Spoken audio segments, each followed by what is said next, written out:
whoa. Hey. What the f is this piece of shit? Come on, man! It's embarrassing! What an idiot! Oh, what a loser!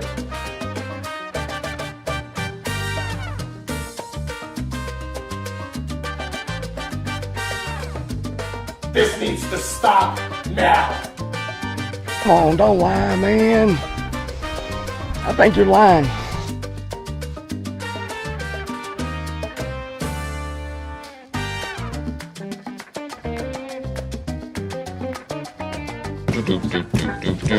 Nice work, everyone. Sharp broadcast. Really good. Everyone on the floor as well. Really a lot of hustle. I liked it. Well, I didn't have anything else planned for today. Let's go get drunk! Let's go.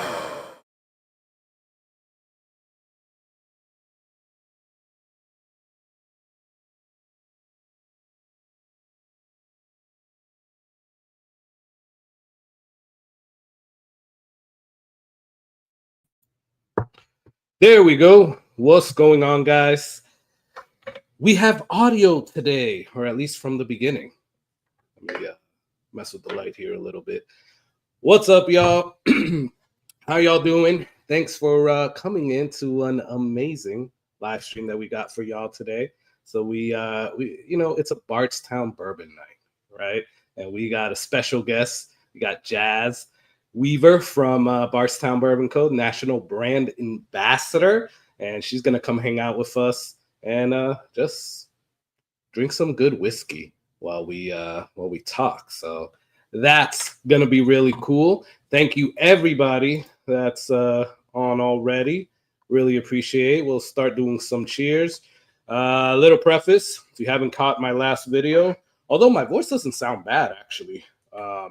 Sounded worse the other days, but I'm a little sick, so I might be coughing and might have to step away for a little bit to like blow my nose or whatever, but still can't taste or smell fully.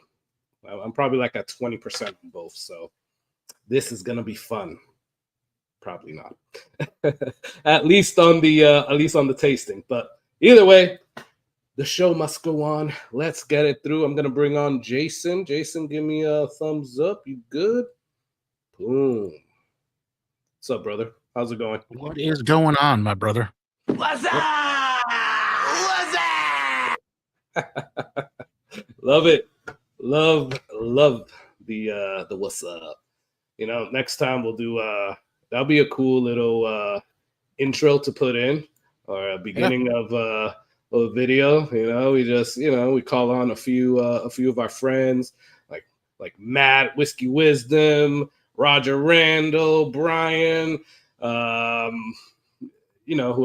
Mr. Great Shot, whoever doesn't mind coming on camera, and we just go, what's up? Bring it back to the old school days of the Super Bowl, right? Yes, sir. There you go, man. How you doing today, man? Good. You sound better. You sound a lot better than when I talked to you yesterday. I do, man. So unfortunately, I still don't have full smell or taste, which sucks because we're gonna be drinking some good stuff today, and I can't I got you, man. My smell and taste is working all right. So there you go, man. So you'll have to guide along with Jazz as she starts going through the whiskey. Not a problem. I mean, not that I haven't tasted any of these before, but it sucks that I can't be tasting it fully with you guys.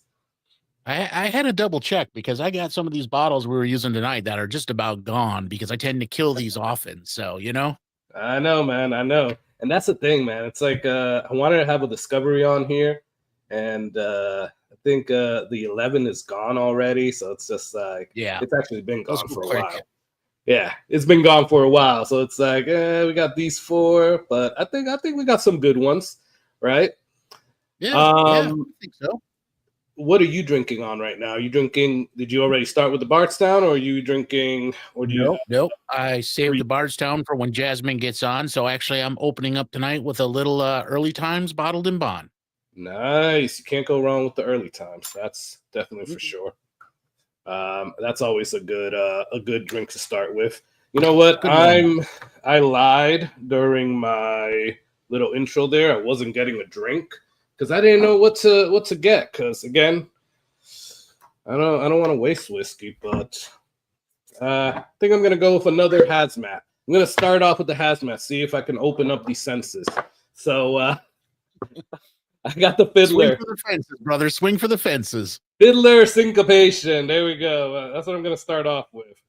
Hey man, Nice. I want to know. I want to see if I can open up like at least some type of taste buds, and I don't know. We'll see. But Burn it out. Burn it out. I can definitely sense the ethanol. That's for sure. Yeah.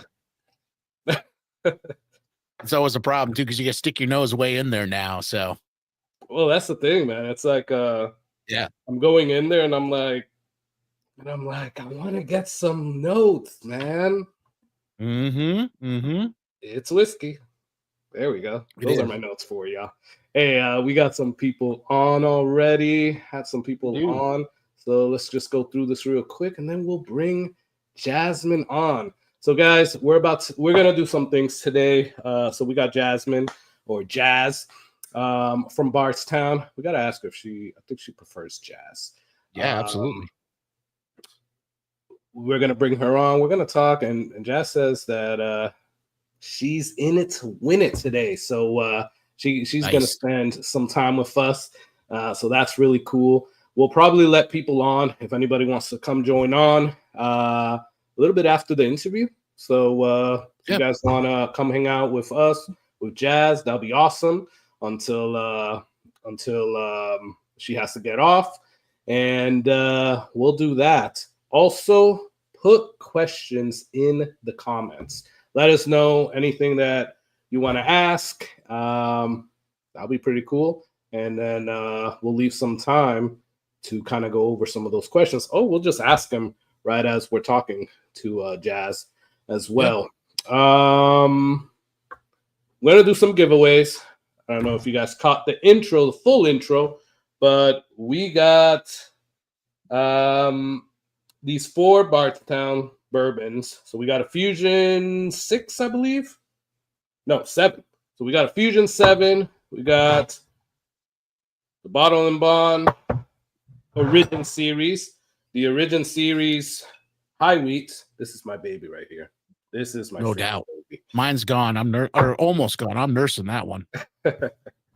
And then we got the nice little box Very nice. set. The Fight for Pabbit. That's a special one right there. Yes, it is. So you're gonna get 4 of those samples. You're gonna get 4 2-ounce samples, and then so that's 1. And then the next person's gonna get those 4 samples plus little Bardstown Bourbon Nice. Company bar mat. Oh yeah, Very cool. that's gonna be pretty cool. But we're gonna have a free giveaway as well. So Nice. yeah, we'll I gotta decide on the free giveaway, but it'll be 2 2-ounce samples on that. So we'll get to that really quickly.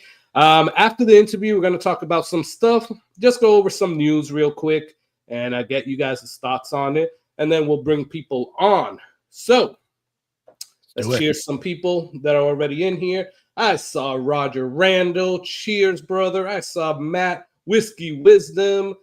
Cheers. And guys, anybody that's here as a channel, go and support them. Go and subscribe if you're not yet subscribed. I don't know why you wouldn't be subscribed to Whiskey Wisdom, but go on there, give him some love. And he has a live stream, again, coming up tomorrow. So that's going to be pretty cool.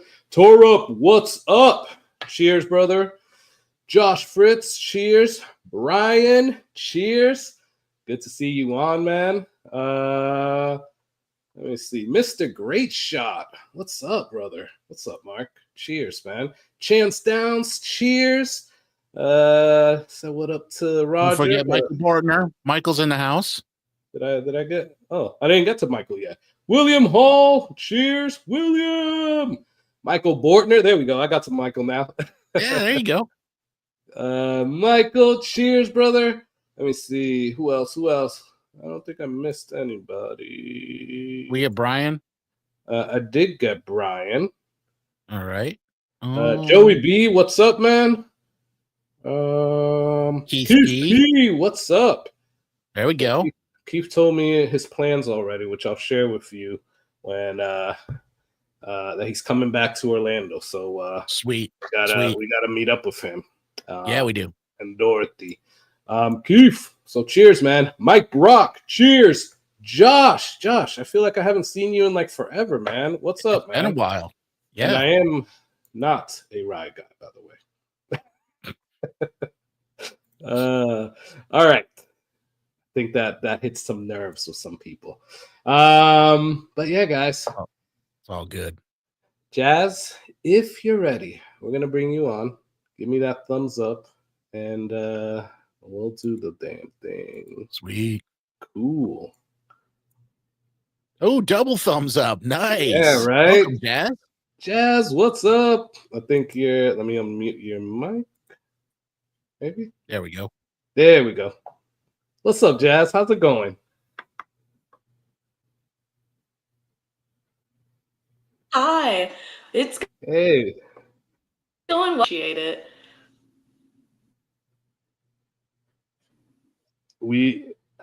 It was kind of cutting in and out, Jazz. Sorry, and there's like a little bit of a delay. Was that just on my side, Jason? No, I saw it too. Okay. Try saying hi again, Jazz, if you don't mind. Yeah, go ahead, Jazz.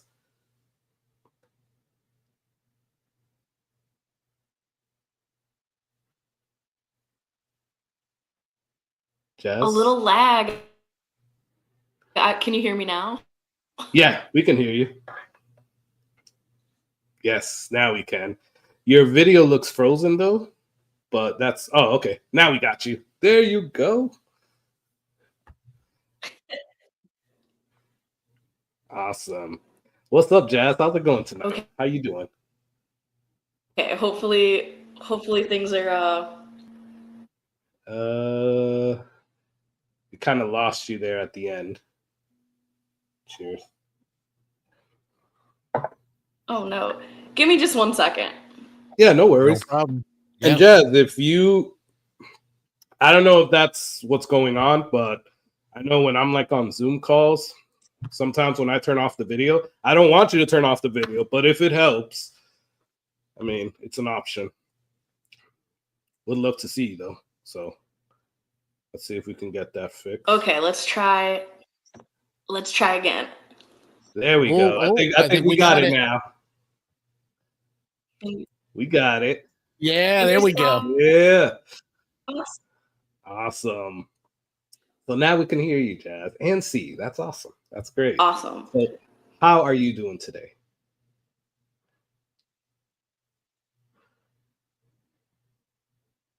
I'm doing fantastic. Just got back on the road in Illinois and Michigan, and now I get to spend a week in Kentucky.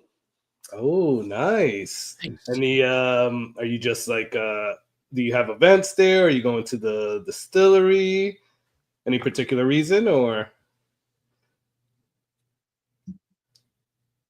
I get to spend a little time at the distillery, but I also have to go into the office and do some computer work. Some of the less glamorous parts of the job. not the fun aspects of the job, the little the stuff that we always put to the side, huh? Necessary evils. Exactly. Right. So Jazz, are you drinking anything right now? Did you start off with anything?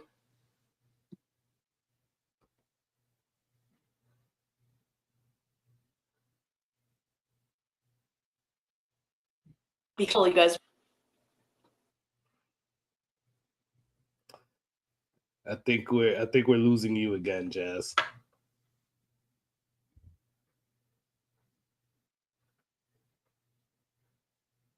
We only heard like a little bit of what you said. Okay, I'll tell you what.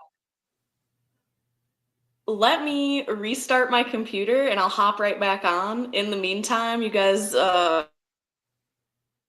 chat. Just In the We got you, meantime, no you know what? We'll start on one of these.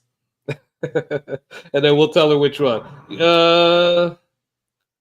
By the way, I am tasting more wood on this fiddle. Yeah. That's about it, though. Like, I'm drinking it like it's water because the hazmat isn't hitting me. So maybe I should stop. Oh boy, here we go. Maybe I should stop. Like, it's like, dude, it's like the equivalent of like I don't know, when people just drink just to drink. Like, shot. That's basically what it is, man. Mm-hmm. I'm not getting any of the consequences until Taking me back like a couple decades here, brother. Yeah, until I can't stand up. Right. What's up, Cool Running? Thanks for joining, man. What's up, Matt? How you doing? Matt Acton. Look at that. Cheers. And then we got Cool Running. There you go. Nice. So we're having a little bit of technical issues. You know, it wouldn't be a live stream if we didn't have some kind of tech issues. Always. At least, hey, we started off good this time, though, right? We did. Audio was on. You Yeah. know? Everything. Our mics are both working. Everybody can hear us. So, you know. Yeah.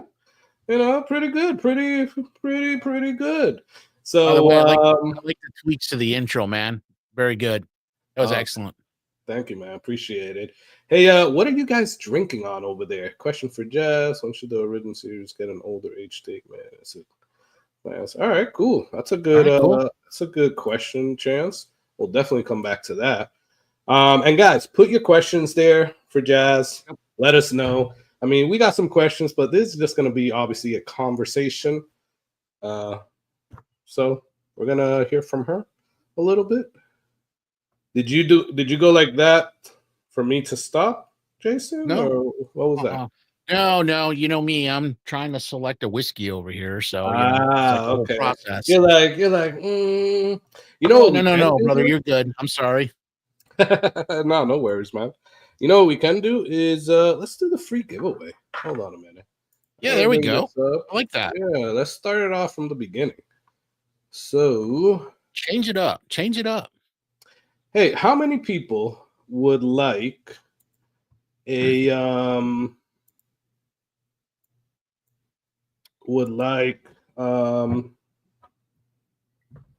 2-ounce sample of this thing? Nice.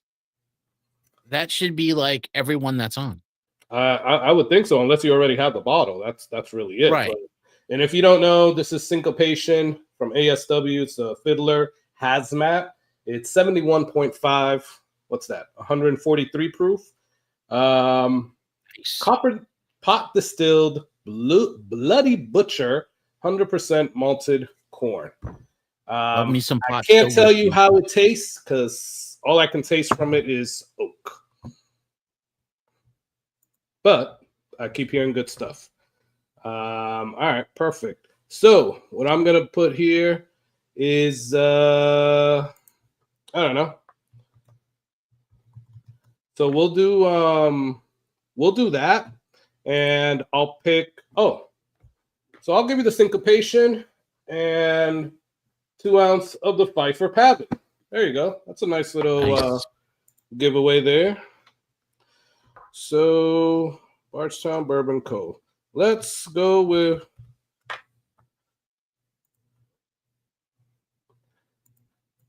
Let's go with hashtag BBC. Put that, and we'll start collecting for the free giveaway. Jazz is back on. Jazz, give me your thumbs up if you're good to come on.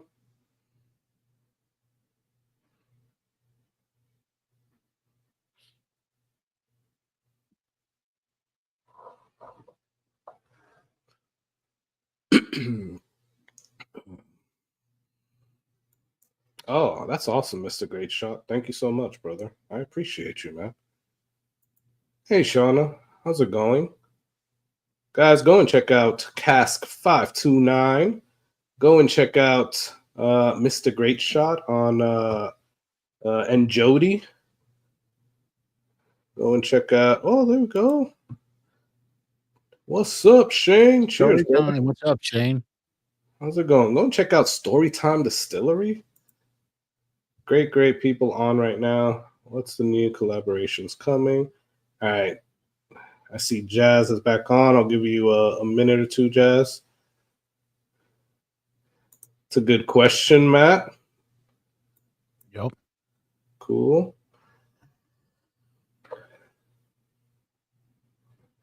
Jazz, whenever you're ready, just give me the thumbs up. All right, perfect. Oh, there we go. Boom. How's it All going? right. Can you hear me? Can you see me? Yeah. Am I Yes. Yes. Gotcha. Yes, Okay. that is perfect. That is good. Thank you for your patience, first of all. Yeah, No worries. To circle back to your original question, what am I drinking right now? Nothing, because I didn't know which bottle you guys wanted to start with. Well, we'll leave that up to you. I mean, we usually start with something to like wet our palates. I don't know if you heard. I can't really like taste or smell too much because I got sick. But Don't worry about Carlos. I can. We're good. I'm down to start with anything that you think we should start with. Okay, so I'm going to take us on a flavor journey. We are going to start with the Fusion. Okay, nice. Nice. All right. So I have Fusion 7. And Jason, what do you have there? I have, what is mine? Mine is Fusion 9. Oh, wow. And here I am with a little sample of Fusion 6.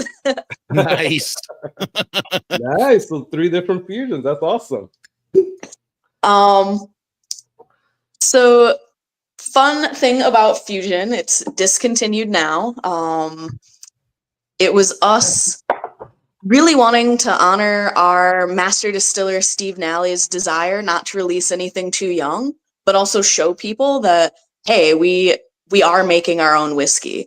So every Fusion was a blend of younger Bardstown with older sourced whiskey as kind of a, ooh, maybe this is what it'll taste like when it's all the way done and aged. So each expression was a different flavor profile. We tested out a lot of different mash bills. Fusion 9 was the final one. And then once the Origin series was of age, we retired Fusion. Oh, okay. So the Origin series took over for Fusion. Okay. Absolutely. And it's unfortunate because I feel like when I'm on the road, it's the bottle that people ask me about the most. They're like, oh, I love that blue label. Where is that? And I was like, oh, hopefully you'll find it on a dusty shelf somewhere because it does not exist. I could still, I mean, it's hard. It's difficult to find, but every now and then you can go into a liquor store here and maybe find a bottle or two. Usually it's like the 6 or the 7 or maybe like a 9, like you said. Like it's usually those. You usually don't find any earlier ones at all. But I will say that, and I'm sorry if this comes out wrong, at the beginning, I really liked the Fusion a lot better than the Discoveries. Fair. I mean, and okay, people say that they think it's going to offend me, but at the end of the day, you loved the thing that had our own product in it. So how can I be mad at that? Exactly. And that's what I'm saying. And I don't know if you heard me, but like, and I know the Origin series, and correct me if I'm wrong, is more of your own products, right? Like, or is it fully? Yeah, it's fully Bardstown. If it says Origin, then that means it's going to be 6 years old. It's going to be 100% estate distilled. Right now, we have 4 of them. Originally, when they came out in 2023, there were 3. Just last year, we introduced the high wheat. And there might be something else on the horizon, but no spoilers. Teaser. So you guys heard it there. There's something coming up. And you guys also have the rye, right? The green label one.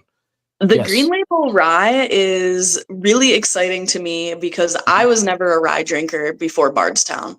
I mean, as a bartender, like, of course you have to take Rittenhouse shots at some point during the night, but our rye is finished in infrared toasted cherry oak zebra barrels. We're the only ones in the industry that get to use those barrels, so it's a lot like softer and more fruit forward and more botanical than like your classic like black pepper punch in the chest 95.5 rye.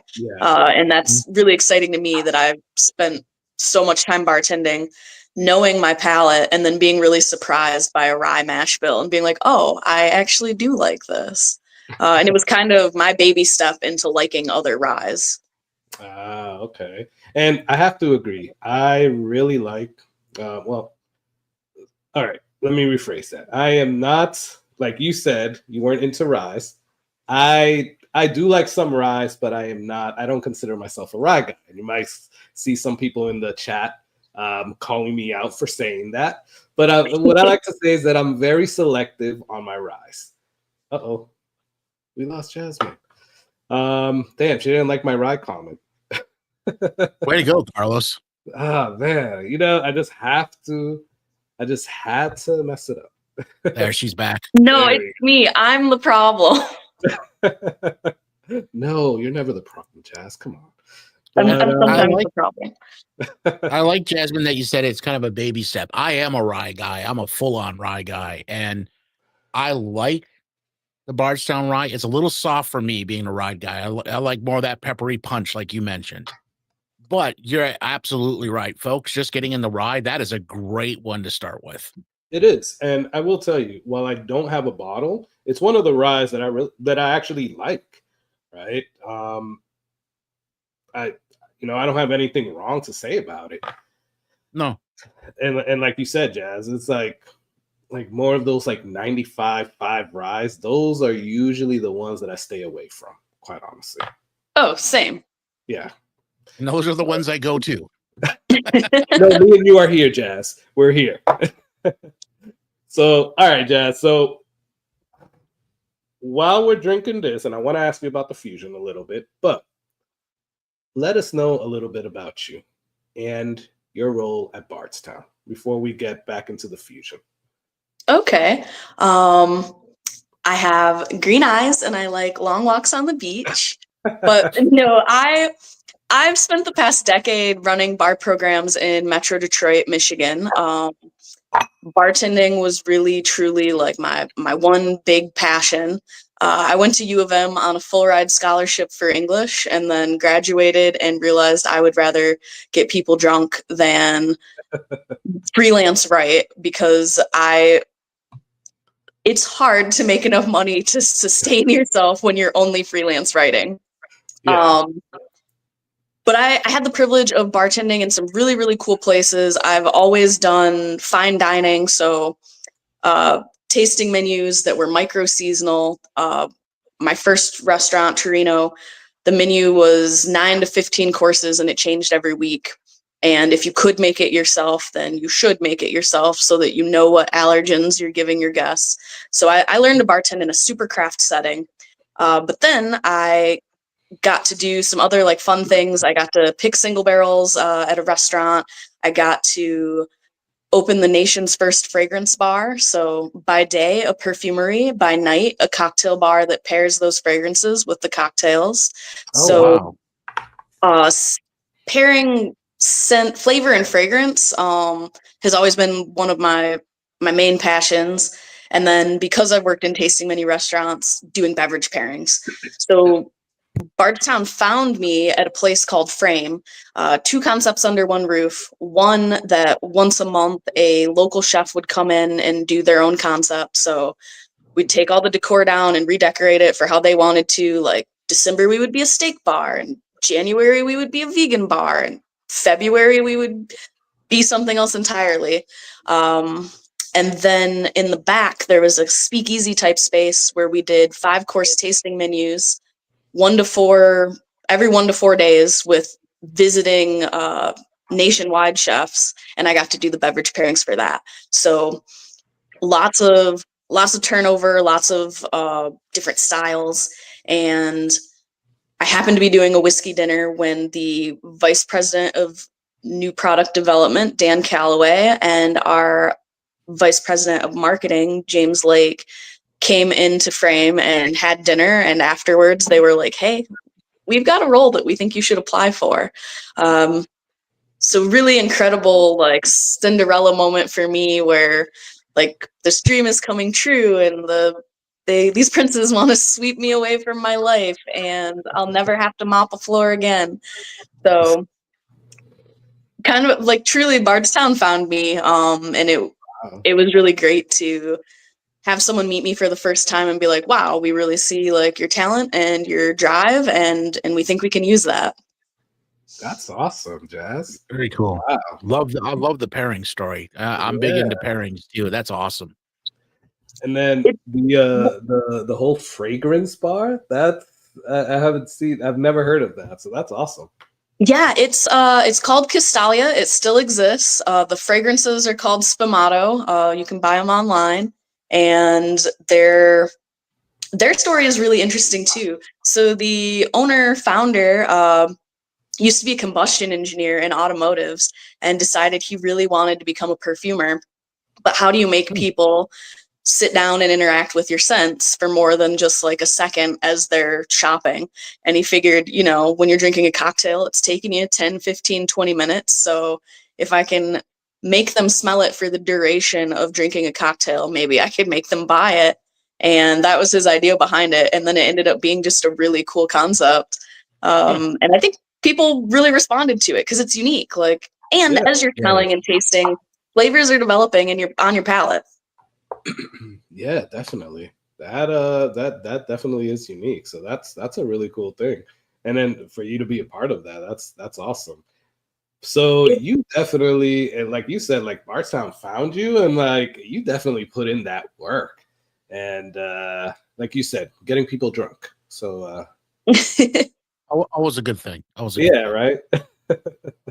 That's awesome. So Jazz, going back to Fusion though, what can you tell us about Fusion? Like, first off, your 6 and the 7 and the 9.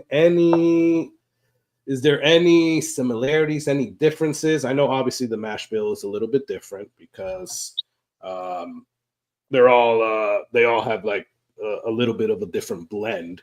But is there a certain, like, Fusion that you like more than the others that you've tasted? Do you remember? So I did really enjoy Fusion 7. And Fusion 7 was 3 different Bardstown mash bills, 3 bourbons, I want to say. Am I a liar? No, it was 3 bourbons, each of them 3 years old, and then 2 12-year-old sourced whiskeys that were also bourbons. So 5 of them going into the blend, and more than 50% of that one was Bardstown. And the blending process is just so fascinating because sometimes you taste these whiskeys on their own and you think, all right, I'm going to put them together and I'm going to stack up all these flavors. And then it takes like a total left turn and you get a flavor that you weren't expecting or that wasn't present in them before you put them together. So witnessing the blends has been kind of interesting because sometimes it's like, oh, you just needed 2% of something, or you just needed like to proof it down another point, and then suddenly these flavors are exploding. Yeah, that's cool. So by the way, you hit that on the freaking nail. Wow, I was following along as you were saying it. I'm like, damn, okay. So I was actually really nervous. I mean, because I emailed you today. Really nervous that you were going to ask me about some bottles that I don't know about, because I've only been with Bardstown for 2 years. There are bottles that existed and then stopped existing before I ever was aware of the company. So there are times when people are like, tell me all about Discovery 3. And I'm like, oh, this bottle I've never tasted and I've never even seen. Yeah, there are some tasting notes somewhere, I'm sure.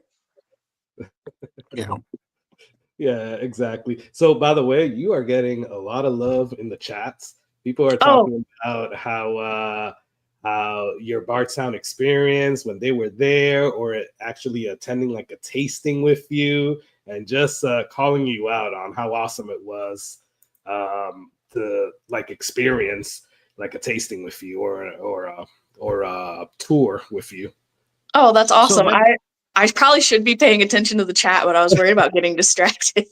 No worries. And we do have some good questions that have been coming up. Just want to say, what's up, Thomas? What's up, Tom? Bourbon Jerk. What's up, Major Zero? Who else? Oh, World's Worst Bourbon Channel. What's up, man? I don't know if I missed anybody that came in. If I missed you, sorry. So selfishly, we're talking about the comments about, great experience with Jazz at different tastings. So I got to ask the obvious question. Jazz, when are you coming down to Florida? That is a great question. And yeah. I am not 100% sure. I know that in March, I'm going to make it to, and you can see me like looking at my calendar. I know that in March, I'm going to make it to Atlanta and Charleston and one more place, but I'm not totally sure. They're trying to make it so that they book me out in like 4 or 5 months in advance. So right. Florida is definitely on the agenda. I just don't know when yet.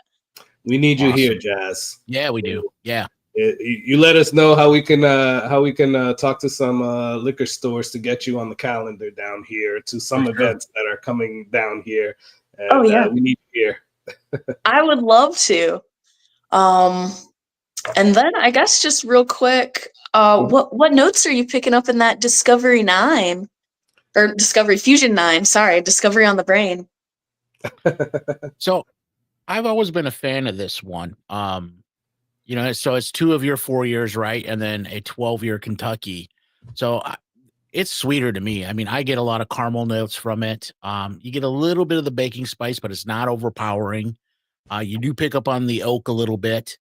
Unless I'm mistaken, this one's like 70-30, right? It's 30 sourced and 70% Bardstown, I think. I think so too. Yeah, that's what it is. I've always liked this one. It's a really easy sipper. I think it was a strong finish, like to be the final fusion. Super tasty. I remember it as like a little mapley, a little caramely for me. It definitely has that sweet front, that front palate to its sweet for sure. But it's so easy to drink. Well, that's what we love to hear. Yeah, those fusions work really good. Mm-hmm. I do miss them. Not that I don't like Origin, but I do miss the fusions. So going to like Discovery though, right? You guys are on 12 right now. Anything you can tell us about 13? I guess that's one question. So Discovery 13 is going to come out in fall of this year. Okay. And we are slowing down on the discoveries just a little bit. I think there were a couple of years where we maybe released 2 in a year, but now we're dropping back to 1 a year. We really want to hone in those blends. Not to say that we weren't before, but like we're really taking our time with the discoveries now. It's once again going to have Bardstown in it, which Discovery 11 was such a triumph for us because every time we do a discovery, we're looking for big, bold flavors. It's usually a more robust proof, so 100 or above. The youngest thing in the bottle is always at least 6 years old. And Discovery 11 was the first time that Bardstown was old enough to be the youngest thing in the bottle. So now that we're old enough, I think there's always going to be some Bardstown in the blend. That's awesome.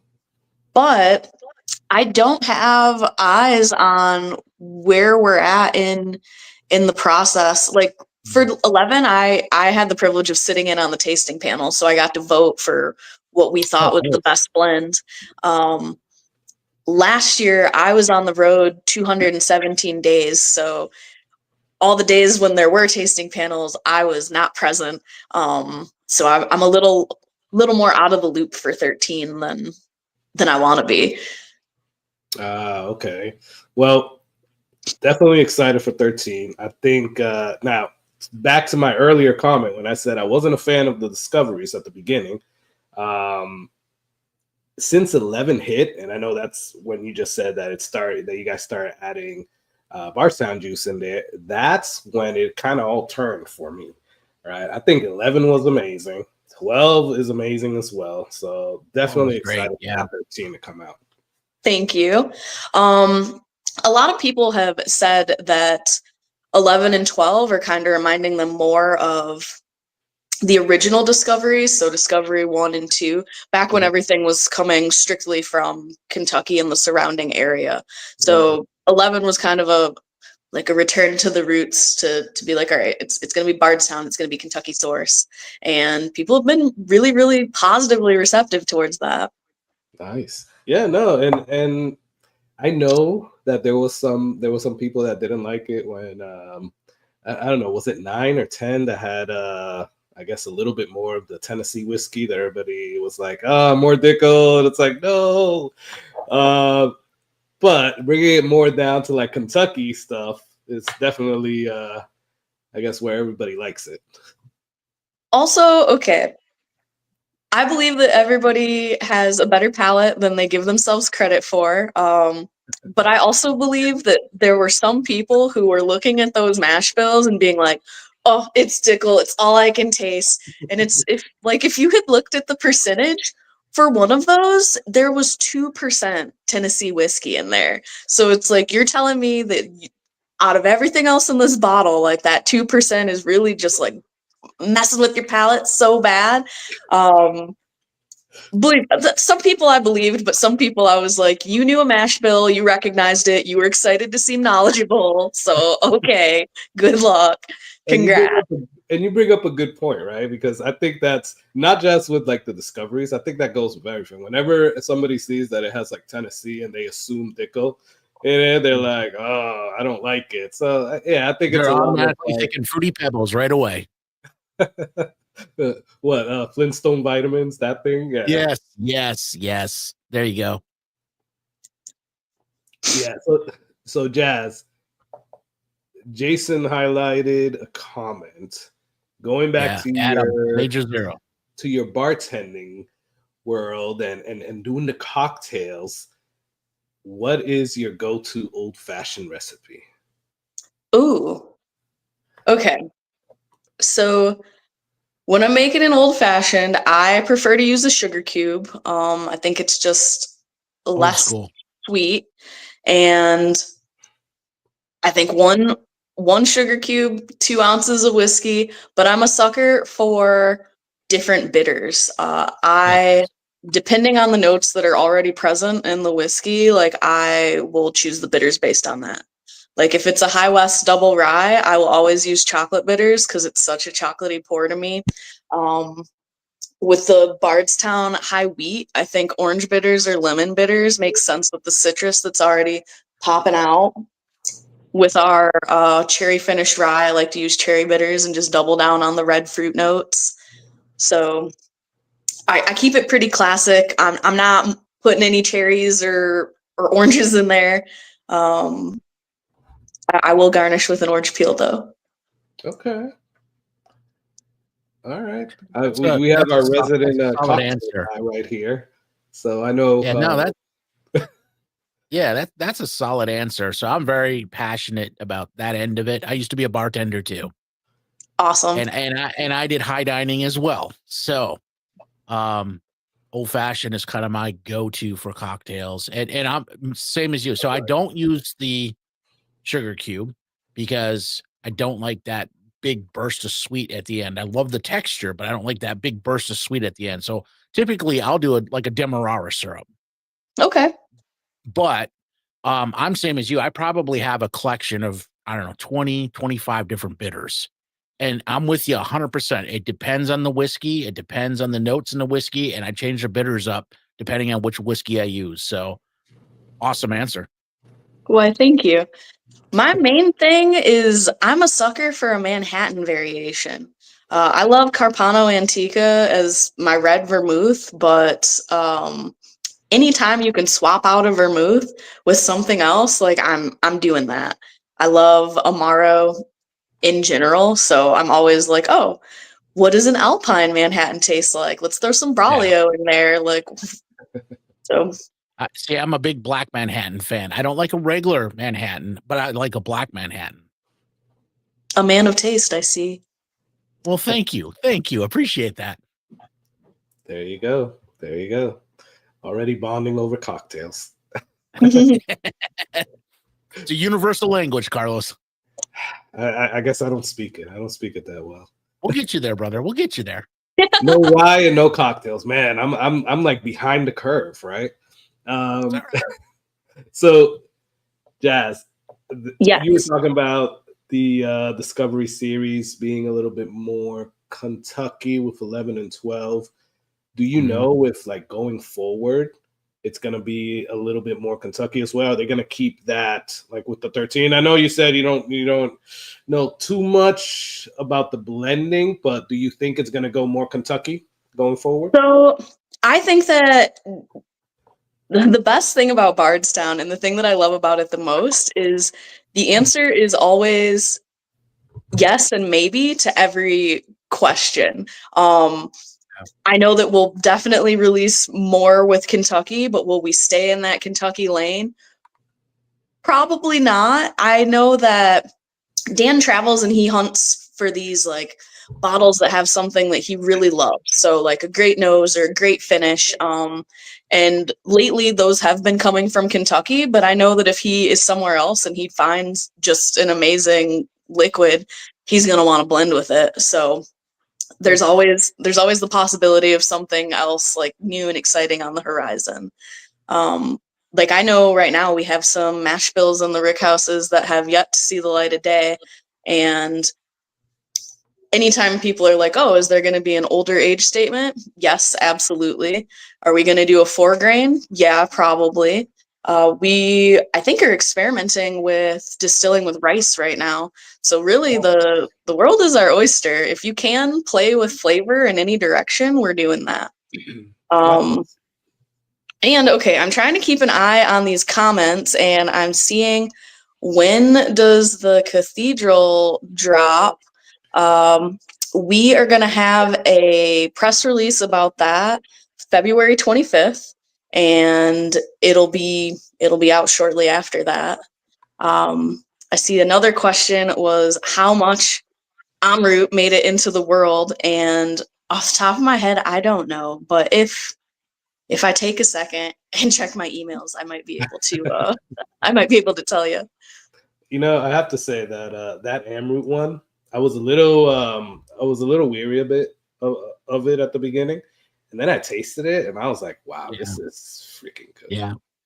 Yeah. That is okay. So before Bardstown ever found me, hired me, anything, I did have them on my back bar, and I was in a setting where my menus are changing once a month and once every 1 to 4 days. I had a lot more flexibility than other bartenders because it's like, well, I can bring something in and test it out. If it doesn't work for this dinner, maybe it'll work for next week's dinner or next month's dinner or whatever. And Bardstown was always really exciting to me because I knew every time a new bottle dropped that there were going to be new flavors to play with, that whether it was a discovery or a fusion or whatever, the flavor profile was going to be different than anything that they'd made before.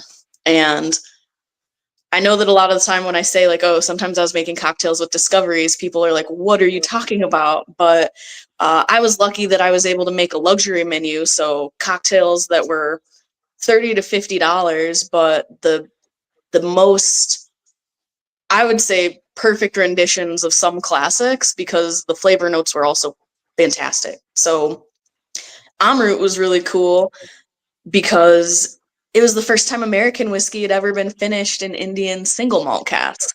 Like I was used to us coming up with new flavor blends, but I was not used to us doing something that had never been done in the history of whiskey before. Like that was so cool to be on board and part of the team as that was coming together. Yeah, that was one surprising, right? And like I said, I was a little weary of it. I was like, huh, that's different. But then when I tasted that, it's like, it just goes to show you got to taste everything, right? Because you don't know if you like it or not. And I was just like, wow, I was blown away. And I do like Amrut. I've tasted Amrut by itself before. And I do like it, right? I just didn't know how the combination was going to work out, but it was really good. Well, thank you. Jazz, question for you. And you know, understanding, of course, there's NDAs and not asking you to, you know, divulge anything you can't, but when Dan is out there, you know, checking out these different Kentucky whiskeys, is it safe to say he's pulling from multiple different distillers and it's not majorly from one distiller? Absolutely. So sometimes he goes to already well-established brands and he asks them like, hey, what's the oldest thing that you're willing to let go of? Right. Other times he's out traveling and tasting other people's whiskeys and being like, oh, hey, can we get a couple barrels of those?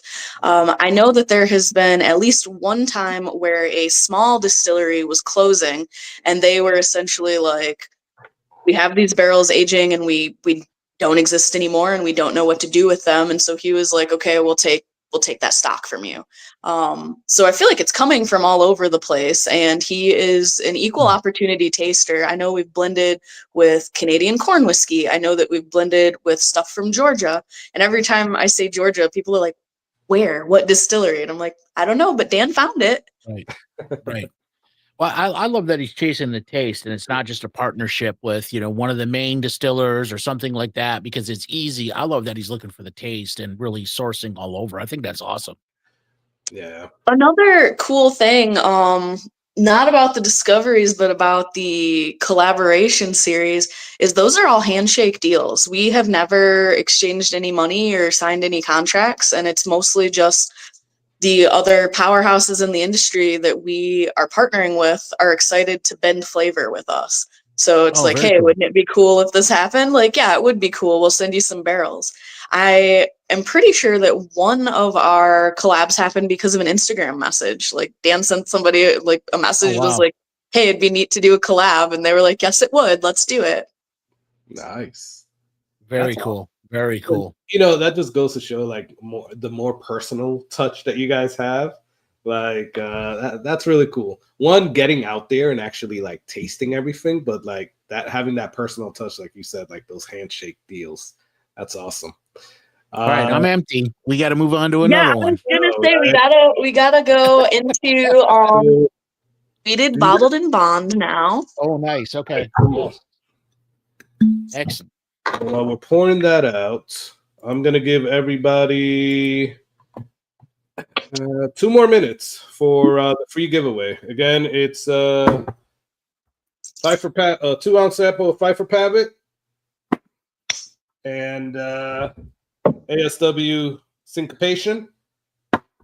Put hashtag BBC in the comments and you win this free giveaway. Well, you'll be entered for the free giveaway. Hopefully you win. Right. No guarantees, especially with us. Good Lord. No guarantees, right? That's right. Somebody will win. Somebody will. You're right. True statement. Just what's up, a little old fashioned? Thanks for getting on. Go check out his channel. What's up, old fashioned? Yeah, what's up, Doc? How you doing? What's up, Doc? Go check out his channel. What's up, Austin? I think I saw somebody else. Jay Glover, what's up? And sorry if I missed anybody. Thank you, Bourbon Jerk. I appreciate it. So if you guys don't see at the bottom, the banner, we have a $5 giveaway. It is for the 4 2-ounce samples of these. 4 2-ounce samples of what we're drinking tonight. And then the other one is 4 2-ounce samples plus a little Bardstown bar mat. I actually got this. I won this, Jazz, from Dan. He was at the Bourbon Junkies Pours in the Park. That's actually awesome. Took his tasting and like blending course session that he was doing there. So it was cool, and I won that from him. So that was pretty cool. I got to go to Pours in the Park 2 years ago, and then Dan went last year. So we'll rock, paper, scissors and see who gets to go this year. All right, awesome. Well, hope to see you what, it's hard to keep up with you these comments if you win that matchup. Wait, I'm sorry. What did you say? It is hard to keep up with these comments tonight. They are flying fast and furious tonight. Jazz, I'm telling you what, some folks are happy you're on. Oh, well, I'm thrilled to be here. I see that Austin asked whether the Discovery 11 that I voted for was the one that ended up being bottled. Yes, the blend that I chose was the one that we bottled, but we tasted it at a bunch of different proof points before we decided on like where the sweet spot was. And that was a really educational experience for me. I had not realized that changing the proof just a little bit was going to change the flavor so much sometimes. Ooh. Carlos, I got to highlight this one because, you know, it's just love for you from Steven. What's up, Steven? I know. The rye chump. So yeah. Still don't like rye, Steven. I still don't like him. So, hey, so I have this real quick, Jazz. Yeah. Are there more Bardstown store picks incoming? Right? Good question. That one is a good question because we hardly get any down here in Florida. I know. The answer is yes. We are. I wish that I knew the number off the top of my head, but this year we have a set amount of single barrels, a set amount of rye like cherry finish, set amount of the high rye Kentucky straight bourbons, and I see someone in the chat asked whether the high wheat would be available for single barrel. So no, not yet. Maybe in the future. I know that Green River, our sister distillery, is going to start doing wheated single barrels this year. But there will be more store picks, and it really, okay, if you're like, how do I get the store near me to get the single barrel? The answer is they got to move some cases of the Origin series. This year, we want to reward who's loyal because we have such a set amount of single barrels. And I think that some states are only getting like 10 total single barrels for the entire year across the whole state. So we want to make sure that we're giving them to the people that are super loyal to us. So I guess if you got a local liquor store that you're like, dang, it would be amazing if they had a single barrel, invite me down. We'll do a experience. We'll sell some bottles, and then they'll get on the list. Okay. All right. Well, we definitely gotta talk to our local liquor stores here because they definitely got to move those bottles because we want that pick. We definitely do. Yeah. So back to the origin, this Bottled and Bond series. I mean, the origin series, Bottled and Bond. So, okay, this is my favorite of the four. And okay, when it comes to me and whiskey, I have always been a wheated girl. Like, from the beginning of my whiskey drinking journey, I've always loved a wheater. And Maker's 46 was my thing back in the day. I was always really into Rebel Yell because it was affordable and it was mixable. And then the Bardstown Bottled and Bond came along, and I was in love because it has all those like great like soft wheat notes. Like you get the caramel, you get the baking spice, you get a little bit of vanilla, like classic Kentucky profile. But at the sturdier proof, I can use it in cocktails in a way that I find other wheats to be a little too soft for. But this was the first recipe that ever ran on our stills back in September of 2016. Nice. And okay, now I'm gonna, as if I wasn't already, I'm gonna do a little bit of monologuing because this bottle has a couple of cool stories about it. Yeah. So on the back, I don't know if you can see it, but there is a tree. This is actually a tree that's on the distillery property. And it's only half of the tree. And shortly after this bottle came out, a storm rolled through. That tree got struck by lightning, and the part of the tree that survived was the part that was on the bottle. So, oh wow, like mimicking art. And another cool thing about this bottle is, so our master distiller, Steve Nally, you know him, the man, the myth, the legend. 50 plus years in the bourbon biz, 33 of those at Maker's Mark, 17 of those as their master distiller. Steve started at Maker's and worked his way through essentially all of the different things that you could do at the distillery until he worked his way up to head distiller. And he was known as the Wheat King of Kentucky. But he was given the Samuel's recipe and was trusted to consistently execute that. once he left there, he went and started Wyoming Whiskey, and they allowed him to have a little bit more freedom. But coming to Bardstown was the first time that he was ever told, like, hey, world is your oyster. Go absolutely wild. Like, we are going to do this however you want to do it. We're going to age it for however long you want to do it. And he was really excited. Like, we actually had lunch the other day where he told me that it was exciting to be at that point in his career and get to make things that he'd never made before. Because there was always a guidance. Like, they want him for his name. They want him to do something specific. They're telling him, like, you have to follow this recipe. And at Bardstown, they were just like, go do your thing, man. And so that's what this mash bill is, his love letter to wheated whiskey. He thinks that 100 proof and 68% corn, 20% wheat, 12% malted barley is the perfect iteration of a wheater. And I think it is, man. And yeah, I was saying we can't argue with that.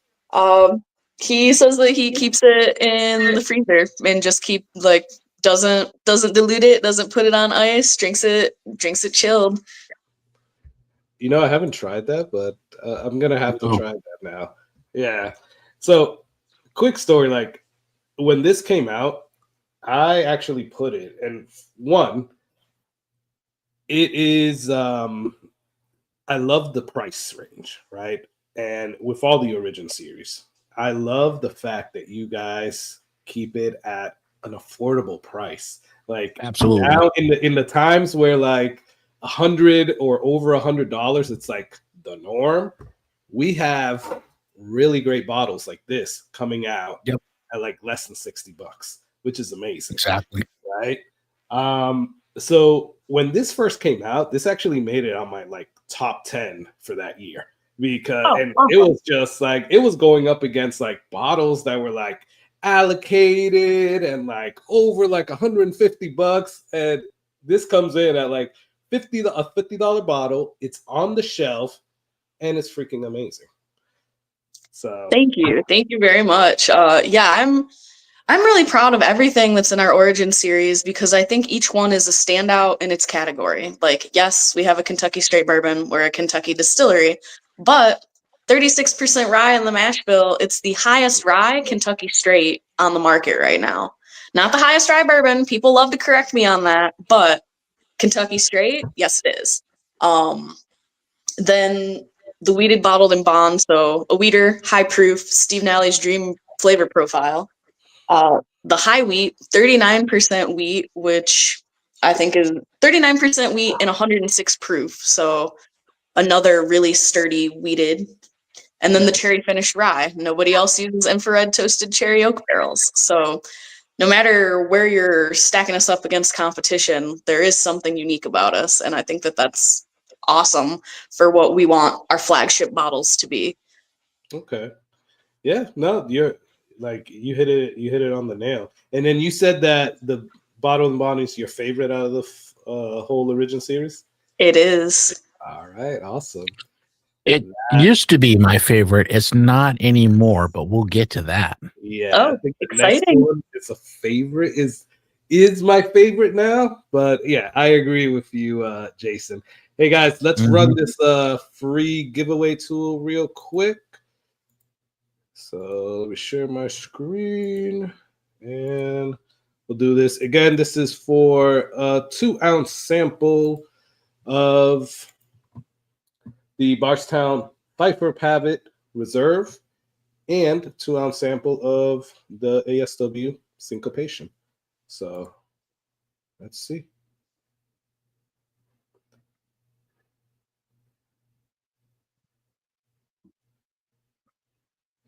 Jay Glover. Nice. Congrats, Jay. Let me take a picture, Jay, and then we'll so get in contact with me, Jay. Whiskey, and I'll put it in the chat, sflwhiskeycorner@gmail.com. Cool. All right, Jazz. So anything else on this bottled and bond? Are you drinking it right now as well? I am drinking it right now. Jazz, we haven't done a cheers, like just the three of us. Oh, that's crazy. I know, right? Like Well, how come we haven't done this? Dry, so I'm gonna have to fill up a little bit. You already done, Jason? Damn. I'm doing small pours tonight. I mean, Oh, yeah. so responsible. Yeah. Yeah, some days, not every day. Hey, thanks. Well, I'll Michael do a little more Warner. bottled in bottom here. 'Cause Appreciate I you. really still do like this one. Apologies, I'm good now. All right, perfect. Excellent. All right. So, Origin, Bottle and Bond, doing a cheers. Love to have Jazz on here. And cheers, everyone. If you guys Cheers. are drinking something, cheers with us and drink.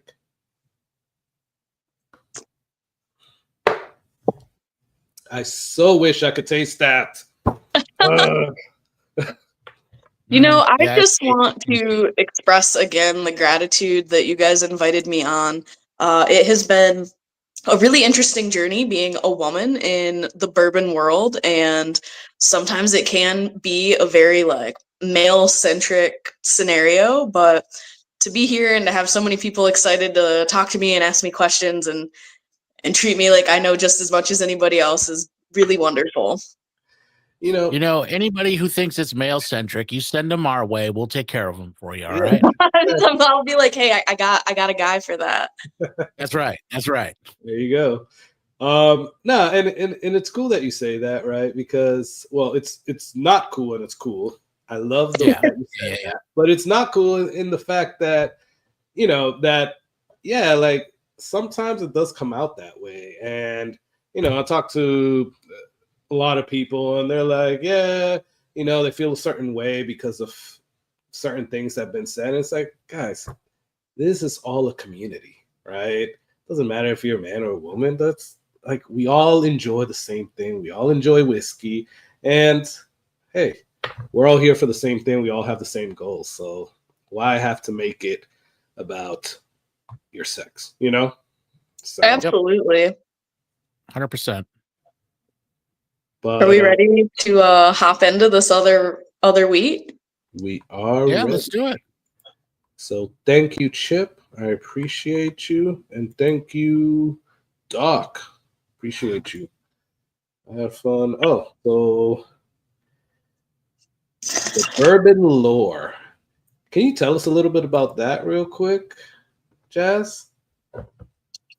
I should know more about that, to be totally honest. So it was a single barrel pick. We partnered with Bourbon Lore, and then they came to the distillery, and we had a whole experience to launch the bottle. It was pretty allocated.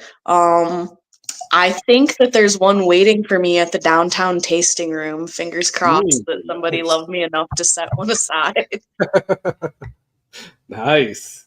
That's awesome. And then I saw a comment earlier, I think it was Torup, that said that, you have some Disco 12s hitting away to just give away to some of your fans. So I guess he was looking to get some Disco 12s. So Discovery 12 went like hotcakes. Like, it was, I think, one of our smallest Discovery releases to date. And everyone thinks that we did it to be like, it's like this rare, hard to find thing. But ultimately it came down to how much of the items in the blend that we were able to source. Like, some of the whiskeys that Dan wanted to put in there just weren't very many barrels to be had. So the final batch was smaller than Discovery 11 and 10. And it ended up being a rarer bottle than we anticipated. And then people loved it. And so we let down a lot of people, I feel, because they just weren't able to get as many of them as they had hoped for. Actually, a thing that happened pretty recently to Karen Wells, she's the Green River National Brand Ambassador, and we were in California. We stopped by a liquor store to say hi, and the owner was like, I was only able to get 4 bottles of Discovery 12. Like, I can't believe you guys are treating me like this. And we were shocked because we were like, oh, 4 bottles is actually a lot, man. Like, you don't know what you, like, you must be a favorite in this area because some states didn't get any at all. Like, Louisiana got 0 bottles. Oh, wow. Yeah, I know here they come out with the allocated bottles, like all those allocated bottles from like I don't know, like Heaven Hill or Buffalo Trace. You get it in that delivery. Like I think my local so here the grocery stores can actually have liquor stores and they can sell the bottles. So I think I saw one the other day at a local grocery store. But yeah, they are like highly allocated. You can only get it one. You can only get one. You can't buy more one than per one. household. Show your ID. Exactly. It's crazy. The good thing is I could still find the 11, right? And the 11 is good as well too, right? I also saw in the chat someone saying that High Wheat has not reached their area in Texas yet. So good news. We just did a rebottling. Turns out that the High Wheat was a lot more popular than we anticipated. So if there are shortages, those are about to be remedied super soon. We literally just bottled a ton knowing that people wanted it.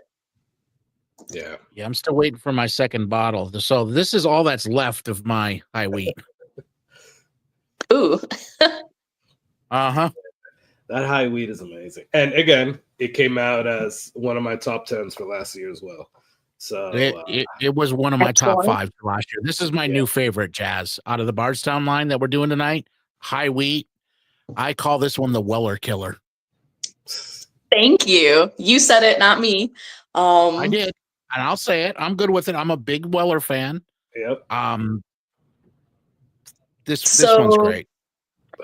I love tasting the 2 wheats side by side because I think that they are a really wonderful representation of the opinions and palates that we have going on at the distillery. So the Bottled and Bond is Steve Nally's baby. The High Wheat is actually the brainchild of our head distiller, Nick Smith. So Nick grew up in the city of Bardstown his whole life, surrounded by bourbon or people working in bourbon or doing something that's ancillary to bourbon. And he had his own wheated mash bill that he was really excited to build. So still 6 years old, this time 106 proof, made on the same stills, sourced with grain from the same farmers, but 2 really, really different flavor profiles, noses, mouthfeels. This is 53% corn, 39% wheat, 8% malted barley. And super, like for me, a citrus bomb. Like this is very like lemony to me almost. Yeah. It's just a glass of awesome. Yeah. So I gravitate in Weller. You know, I'm an OWA fan, big time. I like Weller 12. I go back and forth, you know, depending on the night, between those two. And those are probably some of my favorite weeders. I mean, I have some others that are up there, but those are probably my favorites until I tried this. And I'm like, you got to be kidding me. And for the money, come on now. Oh my gosh, I love to hear it. Here in Florida, and I swear, guys, I'm not paying him to say any of this. No. Here in Florida, it's tough to get Weller at a reasonable price. Oh yeah. Carlos and I have managed to score some bottles. Well, actually, quite a few of us, I guess, between us, Carlos. Yeah. At MSRP, but it's not common. And for this to be, well, it was a shelfer for all of 5 minutes, and now I can't find a second bottle anywhere. But it's fantastic. It really is, and it was a surprise of the year for me. It honestly was. It was a surprise, and quite honestly, you know, the whole thing with the high wheat, like the high wheat mash bill, I didn't know how I was gonna feel about that. Again, tasting it, and I was just like, wow, yeah, this is really good. So I'm glad I took that Which that? The Hard Truth. That's Wheater? the Hard Truth High Wheat, and I like this one too. Good But stuff. I like the Bardstown High Wheat a little better. Yeah. Thank you very much. A fun fact about this bottle that I recently learned is this is the only bottle in the Origin series that goes in to the barrel at a lower proof. So everything else is hitting the barrel at about 120. We put this in at 108, and then Okay. and then it ends up at 106. And part of that was for the mouthfeel. We were really looking for something specific with the finish. And I think it comes through. I mean, kind of like, what Michter's does with, their distilling process. I mean, when you don't have to proof it down quite as much, the flavors stay a little bit more true, to the original distillate. And I will say, like, I think 105 to 115 is probably the sweet spot for proofiness on my end. Agreed. 105 to 115 is where I'm just like, it's golden, right? Not saying that I don't like higher proofs or lower proofs or whatever, but that's usually where I'm just like, yeah, this is like perfect proof for this bourbon.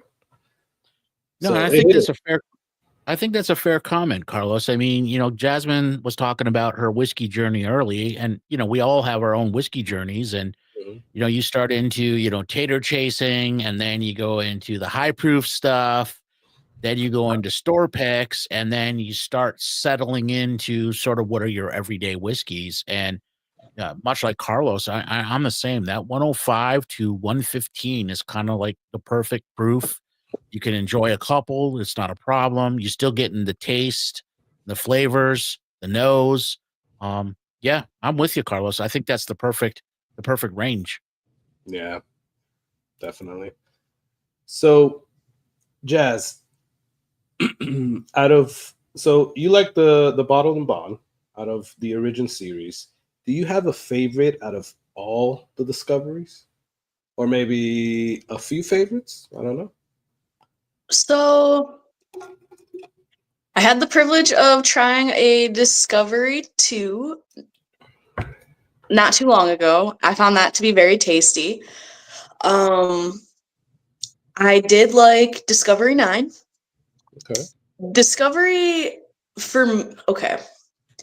So the thought process behind Discovery is two things. One, you can't cheat time in a barrel. So we've only been around since 2016. We had to show people that we know what a good whiskey tastes like. And at a point when what we were making ourselves wasn't old enough, like, how do you do that? You blend.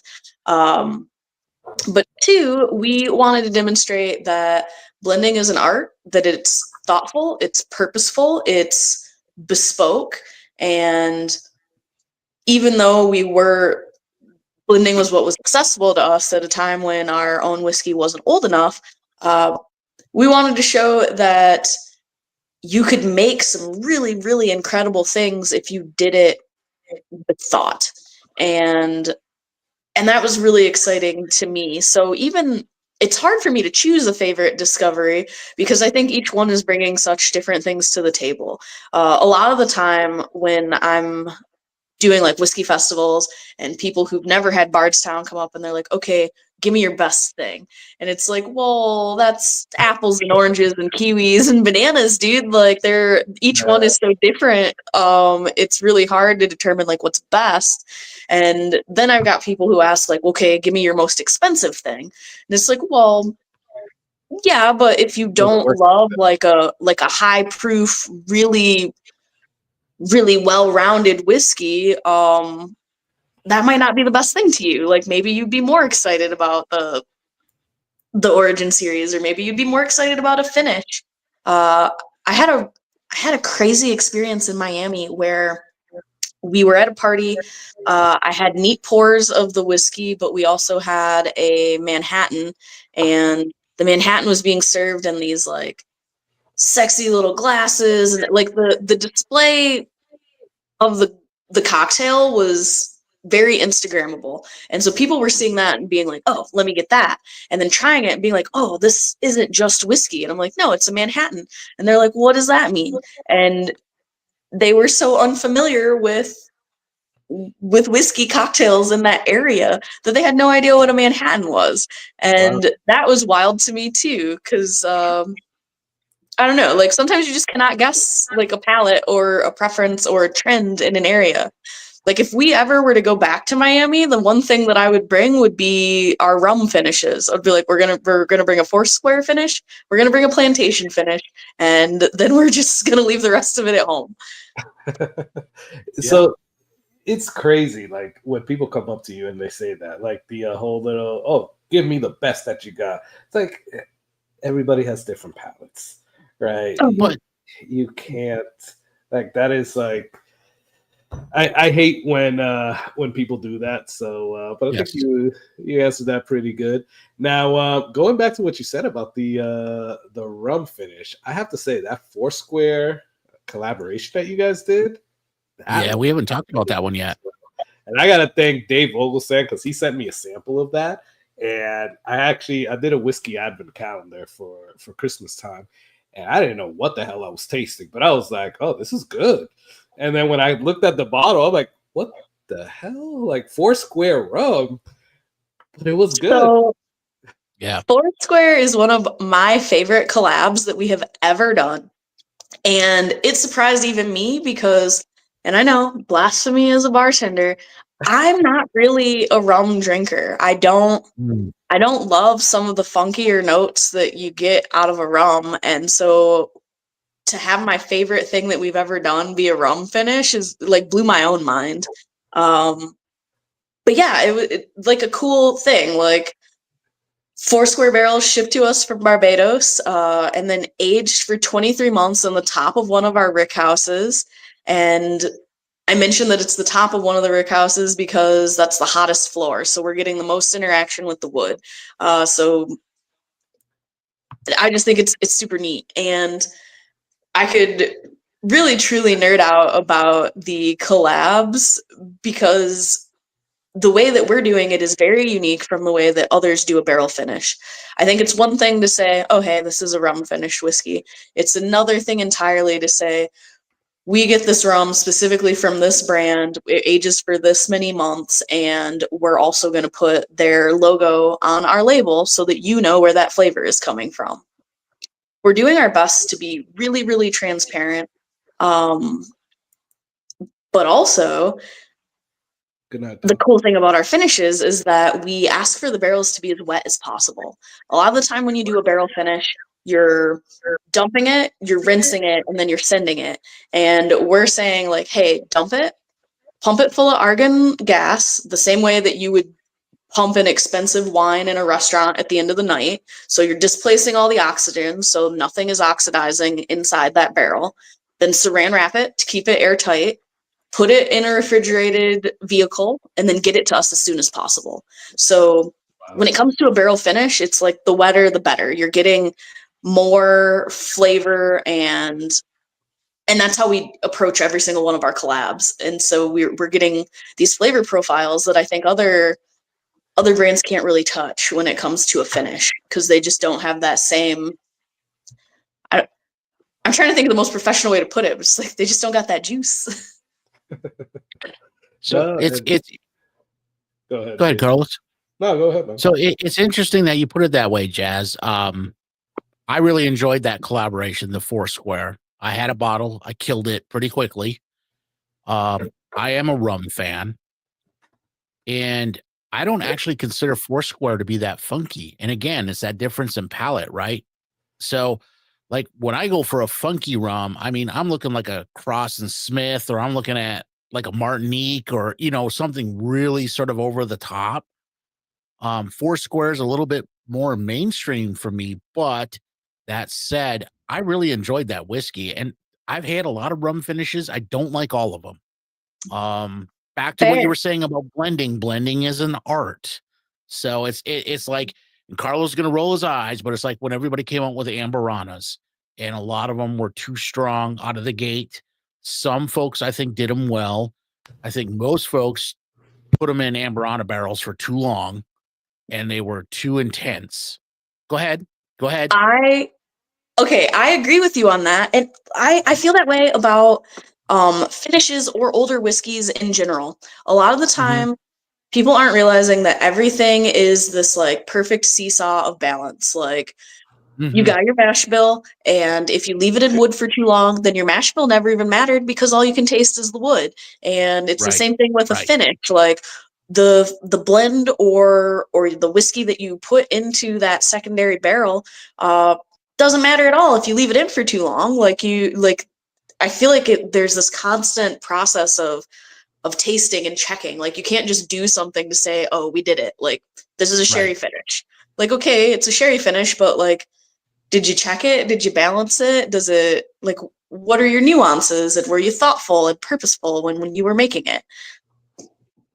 No, you're right. Because I mean, when finished whiskeys first started, everybody went into Oloroso sherry finished, right?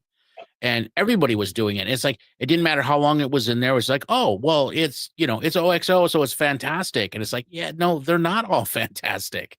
Like, did you actually taste what you put in the bottle? Some of them were great.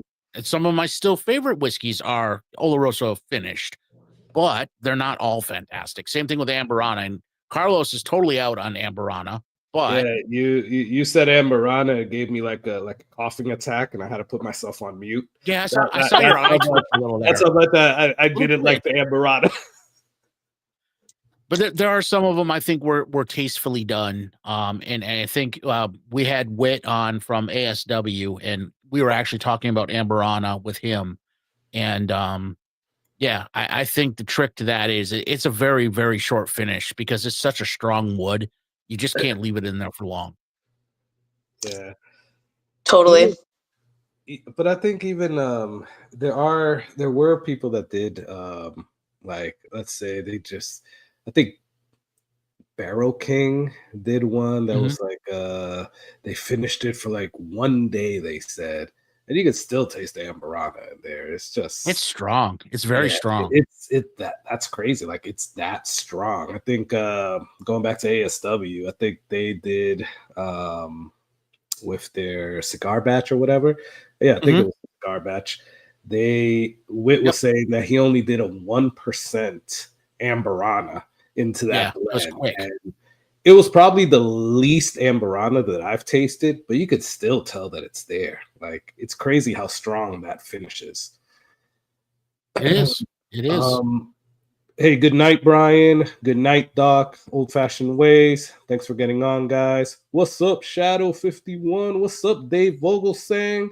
Thank you guys for getting on. Dave, I was just talking about you. We were talking about the Foursquare collaboration that you sent me a sample of. So that was great. So thank you, Dave. So Way to be a good friend. Yeah, I mean, Dave is an awesome guy. He shares a lot. For sure. Are we ready to move on to the fight for Pavitt? I'm ready. Yeah. All right.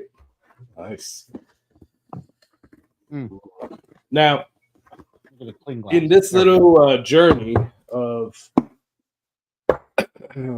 can I taste, can I not taste? I gotta say, on the high wheat one, I did taste probably the most that I've tasted on anything else that I've had here. I did get a little bit of like the cherry note on that high wheat that I just drank. So that's a plus, right? I love that. It's interesting. It's interesting that that's what came out for you because I mean, I'm not sick right now, and much like Jaz'min, I get more of the citrus notes from that one. Yeah. So my question for you is, which Pfeiffer Pavitt do you have? Do you have number 1 or do you have number 2? How do you know which number it is?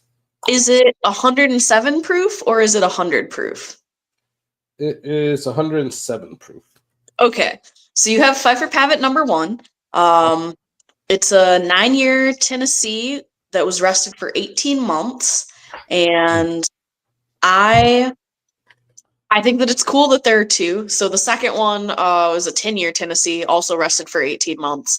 But every time we do a collaboration, even if we partner with the same company again, it's a totally different flavor profile. So we're trying to put different liquid in those barrels. We're hoping for different notes to pop out.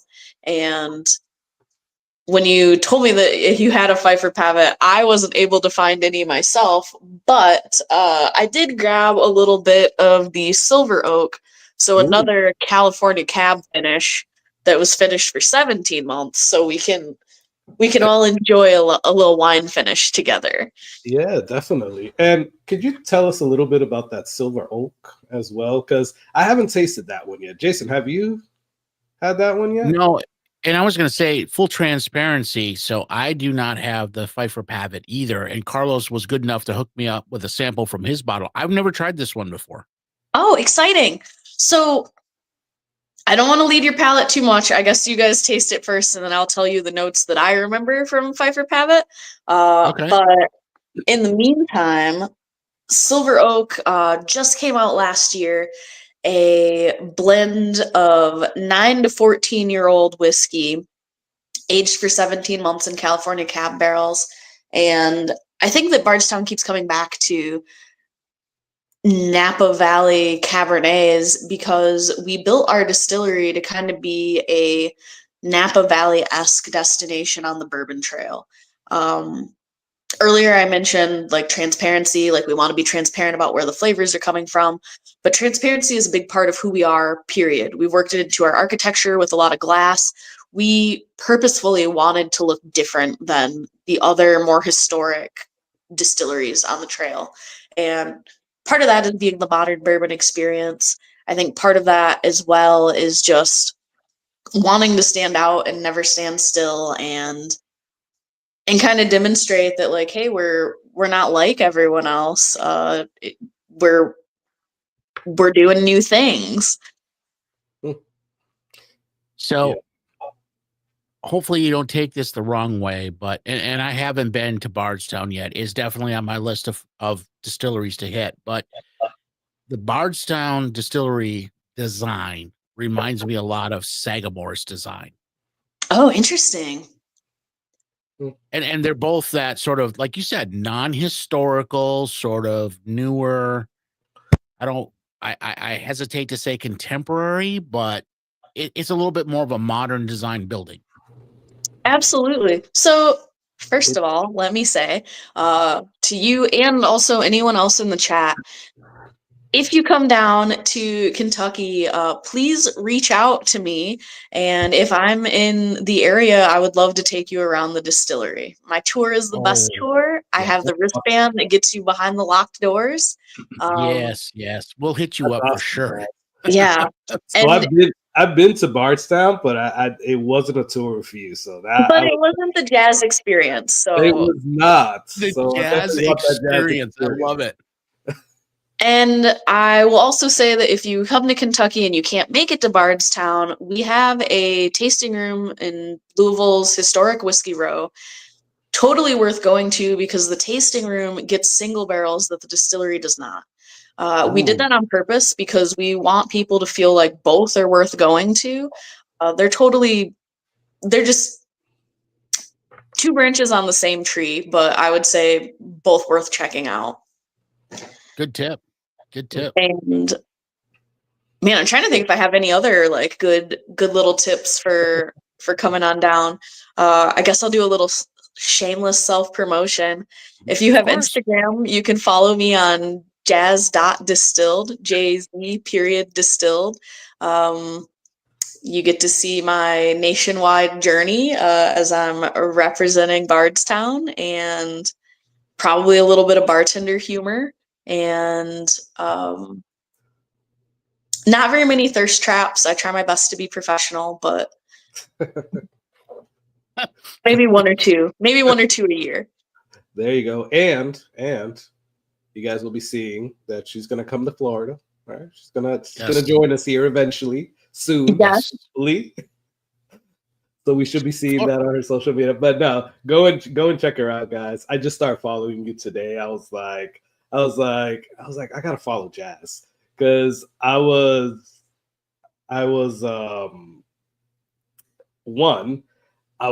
listening to some of your other interviews, and that's when I was like, wow, Jazz is awesome.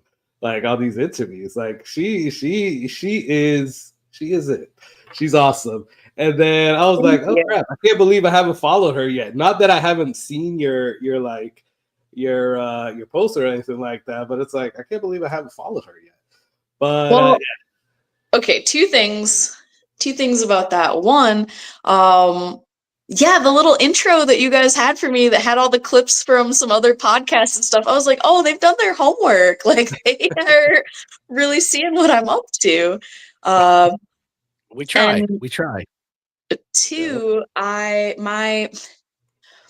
this is a goal that maybe I shouldn't share, but we've had a couple of pours. So if you don't follow Dan Calloway, he is Danny Bardstown, and he is always giving really, really wonderful sneak peeks into distillery life and what he's blending or tasting or whatever. And definitely worth a follow. Like if you want the full Bardstown experience, you should follow me, you should follow Dan, you should follow the main Bardstown account. But my fantasy is that this year I surpass Dan in followers, and he's got about 3,000 or 4,000 more than me right now. So it's going to be a steep uphill battle, but that's the goal. So anyone who helps me get there, like, thank you so much. There you go, guys. I know, your family, friends, everybody that you know, go and follow Jazz.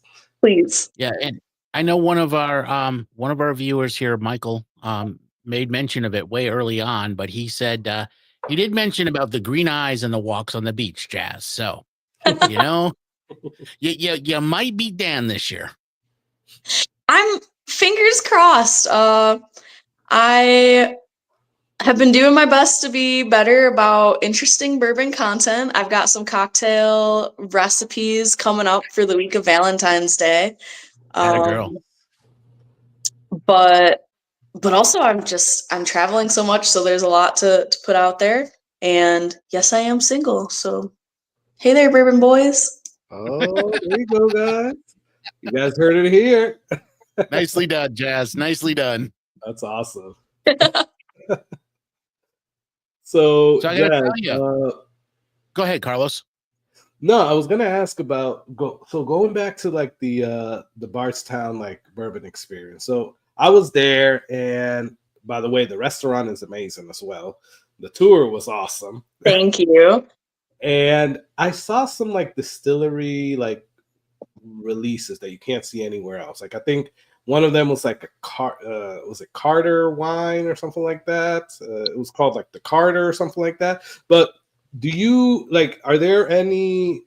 Like, is there any, I guess, method to the madness of what gets like only distillery released and what gets put out in the public? So the method to the madness is literally the size of the release. Like if it's really, really a tiny amount of bottles, then we're like, okay, we'll just sell it to the distillery, because sometimes it's just not fair to be like, okay, we'll release it nationwide, but every state gets 10 bottles. Like, that's a bummer.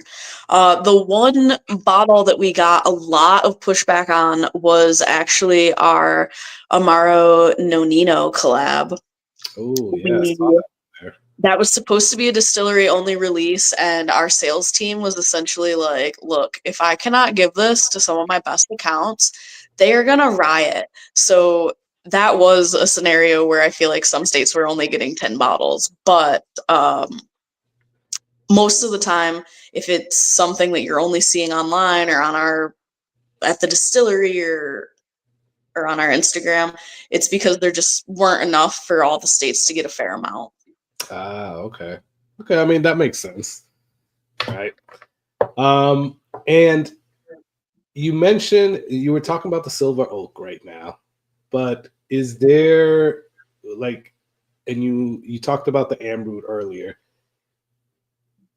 What is your favorite collaborative series?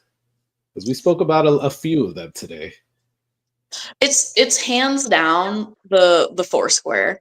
Foursquare, okay. But when I think about, okay, I'm trying to think about what my second favorite would be, and I think that would be the Chateau. Chateau de la Mare?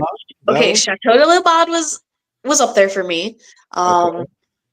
But also Doisy Dane was really, really delicious and delightful.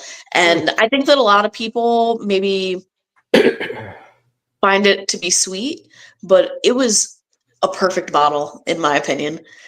And I believe I saw that at the distillery as well. I didn't get that one. I haven't tasted that one. And it might be hard to taste at this point. I know, right? I think that one of the other reasons I love the collabs is for the way that you can mix with them, which a lot of people are like, oh my gosh, it's an expensive bottle. Why are you mixing? But my question to you is, if you could have the perfect iteration of a specific cocktail one time in your entire life, 2 ounces is a very small price to pay. Like, I think that the Foursquare collab makes the perfect Hemingway daiquiri. Like, I've never had a better Hemingway daiquiri in my life. I think that our Goose Island collab makes the perfect Gold Rush. Ooh, okay. So you're going old school now. So Carlos was over week and a half ago, something like that. Yeah. And Carlos is not a cocktail guy, as he said, but he went to a restaurant and he found a cocktail he liked. So he came over to the house and I made him the cocktail, which Gold Rush is what he landed on, that he likes. So yep. No props needed, but how was the Gold Rush I made you? It was really good. It was really good. It it surpassed the restaurant one. I'll tell you that. and Jazz, when you're talking Hemingway daiquiris, oh my God, that's old school. So what is the Hemingway daiquiri? Because I don't know what that is. So fool me, guys. Sorry. You're taking a classic daiquiri, but you're adding a little bit of Luxardo maraschino and grapefruit juice, and it makes white grapefruit juice. Absolutely, it's making all the difference in the world. I think that it's such a the Luxardo lends it like a rounder mouthfeel, and then the white grapefruit juice is playing with the lime juice in a way that it's not sharp, but I don't have the word for it, but believe me when I say it's a perfect cocktail. It's good, and I have a bottle of Luxardo, and it's my most hated bottle because it fits nowhere on my bar because it's so friggin' tall. Oh, that is so problematic. I agree. Yeah.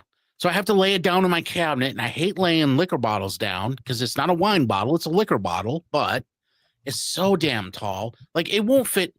These are all staggered shelves back here. My bottom shelf is like 14, 15 inches, and I still can't fit it. That is a pet peeve of mine, left over from bartending, is I get it. You want your bottle to stand out on the shelf. That's marketing 101. People need to be able to like search, find it, and be like, that's an identifiable silhouette. But if your bottle is too weird, bartenders will hate it and collectors will hate it too. It's like the old classic shelf banger bottle, right? The Frangelico. Yes. Just like I would say on my back bar at Frame, my Woodford expressions were always turned sideways, and it was because I can't give you this many inches, but I could give you this many. Yeah. I have a few shelves back there where they're all angled at like 60 degrees, so I can fit a few more. I do that with the like Elijah Craig barrel proofs. Yes. Like it's all my Elijahs and Knob Creeks are turned at 60 degrees. Yep. Although like these right here are like facing this way, but I have some that you guys can't see over here that are like stacked up neatly on its side. Like, yeah. Our sister distillery actually did something pretty cool last year. Green River. So super unique shaped bottle. It's got a horseshoe on the bottom to honor the original logo. But in certain states for restaurants and bars only, they released a liter-sized bottle that's just like a classic round, and the label has like a grippy texture. So even if it's wet, like you could still get a good handhold on it. And they made it specifically as a well bottle. They were like, we want bartenders to want this, to reach for it, and for it to fit in their wells. And I thought that was such a smart and thoughtful decision to come up with this bottle and this recipe that was made for mixing. Yeah. So I got to put it out there, and Carlos knows what I'm going to say. God help us. Ooh, what? I don't. So your sister distillery, Green River, is probably one of my disliked whiskeys of all time. I know. Shocking. And a lot of people really like Green River. There's something in it that hits my palate wrong. Now, Okay, Bardstown's, I'm a fan of. Green River just hits me wrong. I've tried a bunch of expressions. I just can't get into Green River. How do you feel about Maker's Mark? Maker's I like. Oh, interesting. So I was going to attribute it to the red winter wheat because that's the same wheat that they use. But no, now I don't know what to pinpoint it on. Interesting. So I have Makers. I have a lot of the wood finish series. Probably my all-time favorite Makers is BEP. Love BEP. 46 cast strength. I mean, I have a lot of Makers, and I enjoy Makers. Green River, I have tried really, really hard. Like, I've done neck pouring when it was not good. I've let it sit for 6 months. I've let it air out. I've tried it all different ways. I've had a couple Green River bottles for probably a couple of years and tried them all different ways. And I don't know, there's just something about Green River that does not hit my palate right. I hate to hear it, but I was so confident and ready to blame that wheat, and you were like, nope. No, I understand. So and it's not that what they make is awful. It just doesn't work for me. And again, we were talking about different palates earlier, right? So absolutely, again, I'm not throwing shade. I'm just saying for me, Green River doesn't work. But then the flip side is I like Bardstown. I like Makers. So yeah, it's just weird how that works sometimes. And I feel the same way about that as well. Like, but I will say I've only tasted maybe 3 Green Rivers, right? The regular, what I've had. The regular like bourbon, I don't like. The regular bourbon I don't like. And everybody that I say that to has told me, well, their wheat bourbon is great. So I tasted that and I'm like, okay, it's good. You know, it's nothing out of this world. Better than a bourbon. It's good. But I did taste, again, going back to Pours in the Park, they released one there, or they were putting out a tasting of one there that I guess they did with a collaboration with the Bourbon Junkies or something like that. That it was actually not bad, right? I think that if you guys haven't had the full proof, maybe that's the one that's going to hit your palate, right? Okay. But you see how I'll try that one. I feel about that, Jazz. So I will take you up on that, right? And Jason and I go to a lot of bottle shares because shout out to the North Tampa Bottle Club. We have a lot of bottle shares that are in this area, and it's usually with our bottle group. So hopefully somebody brings that. But the way I look at it is, if I didn't like the $30 bottle, I'm not gonna buy the $50 or $60 bottle, right? But I want to taste it. And I want to take you up on that. So, and you know what? Once I taste it, I will let you know what I think about it. I will say, make sure that I have your address. I will send you a sample of the full proof. And if afterwards you're like, nope, this is not the brand for me, then okay. But if you like it, I expect a video saying, you know, that's fair. I've stepped over. I apologize for my previous statements. I'm ready to acknowledge. You'd like to make a public apology to Green River. Yeah, no. I'll go on record saying on a lot of lives and videos, I have not been kind to Green River. But if I find an expression I like, I'll fully go on and say, nope, here's the one. And I love that. I love a man being able to admit when he was wrong or that he changed his mind. I wouldn't go so far as say wrong. Right, you're right. I tried to amend it myself before it even got out, or that he changed his mind.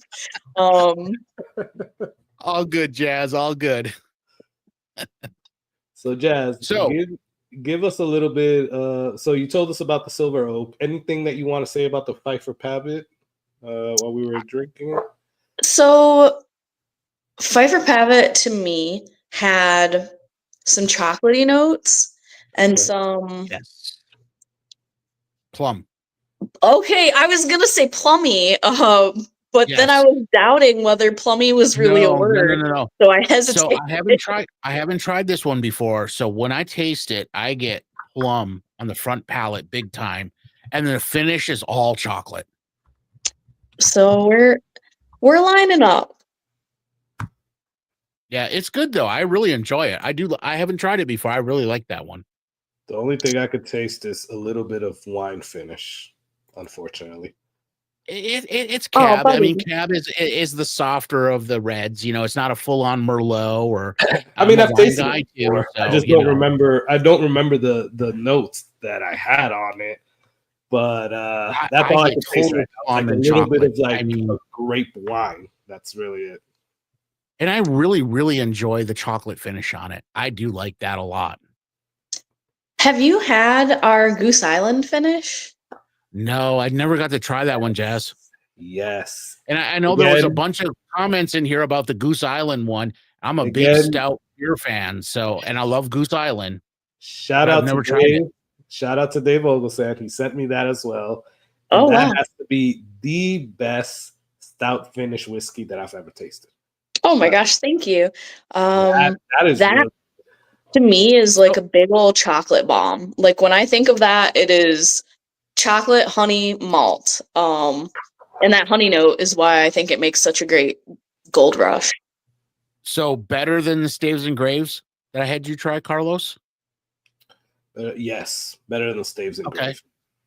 Yeah. All right. The Staves and Graves was good, but that's good.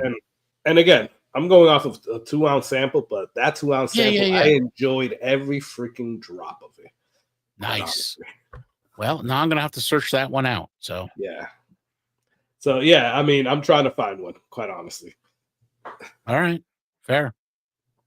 Also, the Ambrut, right? I mean, I just have to say, like the new collaborative series that you guys have, and again, I haven't tasted the Silver Oak, but now after what you said about it, I'm very interested in it, and I definitely want to try it. But the stout, the Foursquare, Ambrut, like those are 3 that I'm definitely going to try to find and buy. You know, I haven't tried the Ambrut yet, and I haven't tried the Silver Oak, but the Pfeiffer Pavitt is great. I've had the Foursquare. I killed a bottle of that. That was phenomenal. So yeah, guys are onto something, Jazz. Fellas, first of all, thank you for acknowledging. We have the privilege of doing something fun and new in whiskey. We know what bourbon has been. We're very curious about what it can become, and we make a ton of decisions trying to be innovative and collaborative and transparent and kind of push that envelope, which is why we've decided like the company motto is never stand still. Like we're always moving on to that next thing. After this, if you guys wouldn't mind sending me an email and telling me just the list of the things that you haven't tried yet, I'll see what I can get to you. I would love for you to sample some of the cool new stuff that we've been doing. Ooh, awesome. And I don't know what's around or available, but I'm going to do my best. That's awesome, Jess. I love the state that whiskey is in right now. It's a double-edged sword, right? So I love that folks are taking risks and they're really experimenting, because I think they're hitting on stuff that 5 years ago no one would have thought would have been a good combination. That said, the other edge of the sword is that some of this stuff is really getting crazy priced. I think that happened with craft beer too, though. Like people got like really wild. Absolutely. Yeah. And I don't know. Actually, a question that I'm surprised you guys haven't asked me is like, do you think the bourbon boom is over? Because that has been nonstop for me lately. And it's one of those things where like people are always going to drink. They're always going to want to drink. Yes. And just because a boom is over doesn't mean that like a category is over. Last year, I think American whiskey was down 1.4%, but both of our brands grew 35%. So it's like, I don't know, the Beanie Baby boom died, but that didn't mean that they stopped making Beanie Babies or that every single collector just threw out everything they owned. Exactly. And good night, Josh. Thanks for getting on. And, I was actually talking to Matt. Matt was on earlier in the chat, and I was talking to him about that earlier. It's like you're seeing all these videos coming out now, and everybody's talking about is the bourbon boom over? Is the bourbon boom over? Yeah, that's definitely a subject that I didn't want to really touch, but I would like to know your thoughts on it. And thank you for giving us your thoughts, because it's like, I don't think it's over. I don't think it's like I don't know why it's such a big topic right now. Yes, it's changing a little bit, but it doesn't mean that it's over, right? Well, before you answer, Jazz, yes, I never ask that question because, first of all, it's an organic thing, the whole whiskey thing, right? It's going to follow, it's going to ebb and flow, it's going to do its thing. It's all about what's competitive at the time. It's not that you guys are proof point, right? You can make a fantastic whiskey at well under $100. Every one of these distillers can. They're experimenting. They're doing different things. They're smaller yields. In order to hit the profit margins, they have to pump the price. And supply and demand is going to dictate. So when people are talking about the boom, like what? Everybody's tired of paying? You're right. People are going to pay no matter what. The market's going to dictate what the prices are. So I don't know. I mean, it's a loaded question, in my opinion. That's why I never ask it. Which I sincerely appreciate. I feel like sometimes I get these trap questions. But yeah, it's one of those things where everything is always constantly changing. Like, I wouldn't expect the bourbon market to stay the same forever. And people are like, oh, how are you going to adapt? And it's like, well, we're always adapting. That's the coolest thing about us, is that we are incredibly flexible, and it's built into us that we can ebb and flow. The Origin series, those are our mainstay all day. They're always going to be like mash bills and flavor profiles that we want to present, but we get lucky because we also have the collaborations and the discoveries. So, okay, you didn't like our last bottle, then you're going to be thrilled by what we do next, because it's going to be different. Exactly. And correct me if I'm wrong, but I mean, age always has a factor in whiskey pricing, right? The longer you hold it, of course, the more expensive it gets because, for obvious reasons. But I think a lot of what's driving it is the finished whiskeys, because they're getting exotic barrels, shall we say, not things that are normal to whiskey industry. And as a result, they're hard to get, they're expensive. And that's really what's driving a lot of it is just everybody really kind of trying different finishes. And I think once they kind of settle in on some finishes that seem to do well with the general public, I think the prices will come down naturally. Certainly. Also, so we have a unique advantage in that we have a first of its kind glass front rickhouse. It is an experiment in progress where we get to see what a couple of hours of direct sunlight each day does to the barrel finishing process. And it's actually so new that we're still determining, like, is this good for just straight up aging? Is this more suited to barrel finishing? Right. And it's kind of cool to be on the cutting edge of what does aging look like. Like, there's so many parts of whiskey that they're classic. You're not going to change them. You got to mill your grain. You got to cook it. You got to ferment it. You're going to distill it. It has to age. So those are the parts of the recipe that they stay intact. It's the other Sure. things that we're like, oh, how can we fiddle with that a little bit? And having this entire rick house where we get to taste and test and see what's happening day by day, week by week is like really neat. It is neat. Yeah. Even our rye single barrel program. So the West Virginia Great Barrel Company, most technologically advanced cooperage on planet Earth, makes us these special barrels. We have a rye program where we let those barrels rest for varying amounts of time and different toasts. We have a light toast, we have a medium toast. And while we're able to experiment in those ways, we also give single barrels, which have a wide variety of flavors, and we're able to track what people are most drawn to. If there is a certain profile or combination where it's like, oh, this toast and this length of time, people aren't drawn to it, then that's information that we're gathering real time through like what our Right. guests are excited to try. And I think that's the cool thing about being young too, is like, Yeah.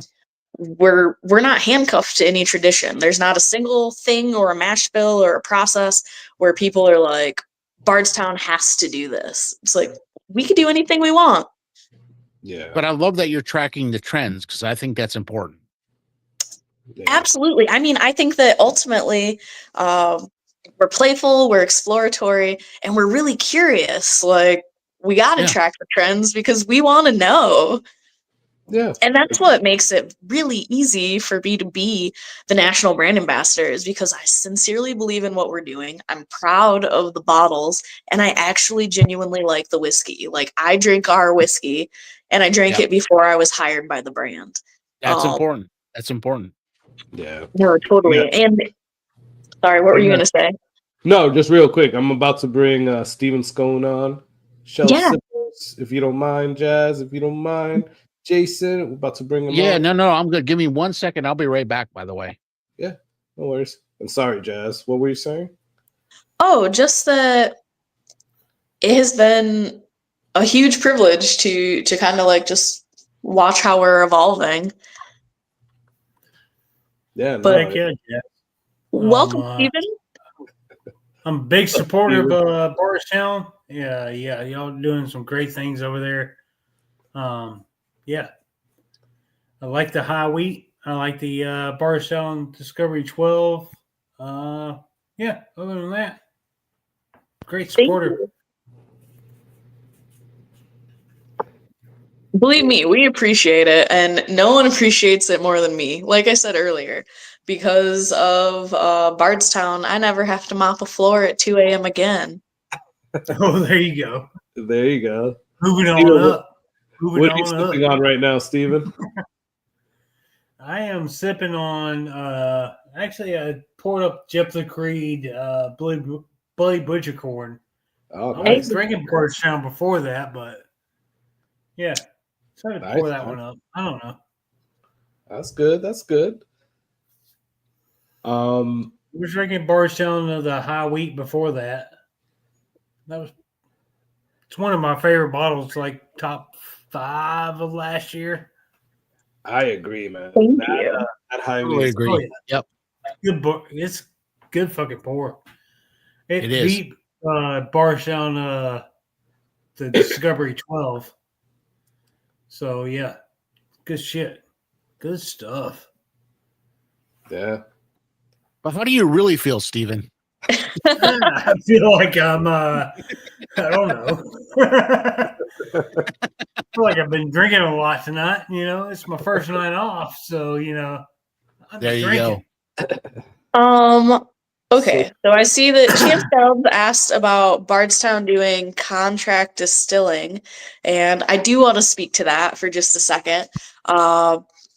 So Bardstown does do custom contract distilling for others. We do about 50 different mash bills for 30 different partners. Wow. We are capable of controlling 500 different points of distillation, so the most customizable whiskey process, I think, up until like we were the most customizable distillery up until the last like year or two. And any competing distilleries, they weren't introducing new ways to distill. They were essentially jumping on board with our processes. And it's something that has always been a part of our core and who we are. So sorry, sometimes I monologue. I have had a pour or two. All good info, guys. It's all good. No, you're fine. You're fine. Oh, you're good. You're good. Originally, we were founded by a man named Peter Lofton, and he, wildly wealthy through telecommunications, being an entrepreneur in that direction in his youth, moved down to Miami, bought the Versace mansion, turned it into this like high-end bed and breakfast that it currently is, really, really wanted to put his own custom Kentucky bourbon on the back bar, realized that his only options available were MGP, which, first of all, not Kentucky, and second of all, what was available to him were recipes that a ton of other people had access to. Like, you could put your own label on it, you could age it however you wanted to, but it wasn't truly customizable. And so when he realized that those were the options available, he thought, I can't be the only one that wants to customize like this. And so he created Bardstown to be that customizable distillation piece for others. And part of our core is that we custom contract it still. A lot of the time people are like, ooh, is it bad to ask you about that? Or like, I don't know if you're able to talk about it. And it's like, no, that's one of the things that we do really well. Like, Bardstown does 4 things incredibly. We make our own whiskey. We make specific whiskeys for others. We play well with others through our collaboration series, and we blend. So there's not a single piece of that puzzle that I'm ashamed to talk about. I'm still blown away by the fact that you said 500 points of customization. 500. That's crazy. Yeah, that is. Oh, look at you at the Discovery 12. That's a rarity bottle. Nice. Oh. Nice, Steven. I picked this up at the distillery like a month ago, and they only had like 5 or 6 bottles left. And I was like, holy shit, I picked this up. It's totally gone now. Oh, it's gone. I thought it was gone then. One of the things I want to note about that bottle, or the Discovery bottles in general, is up until Discovery 9, they were all burgundy bottles with the information on the side.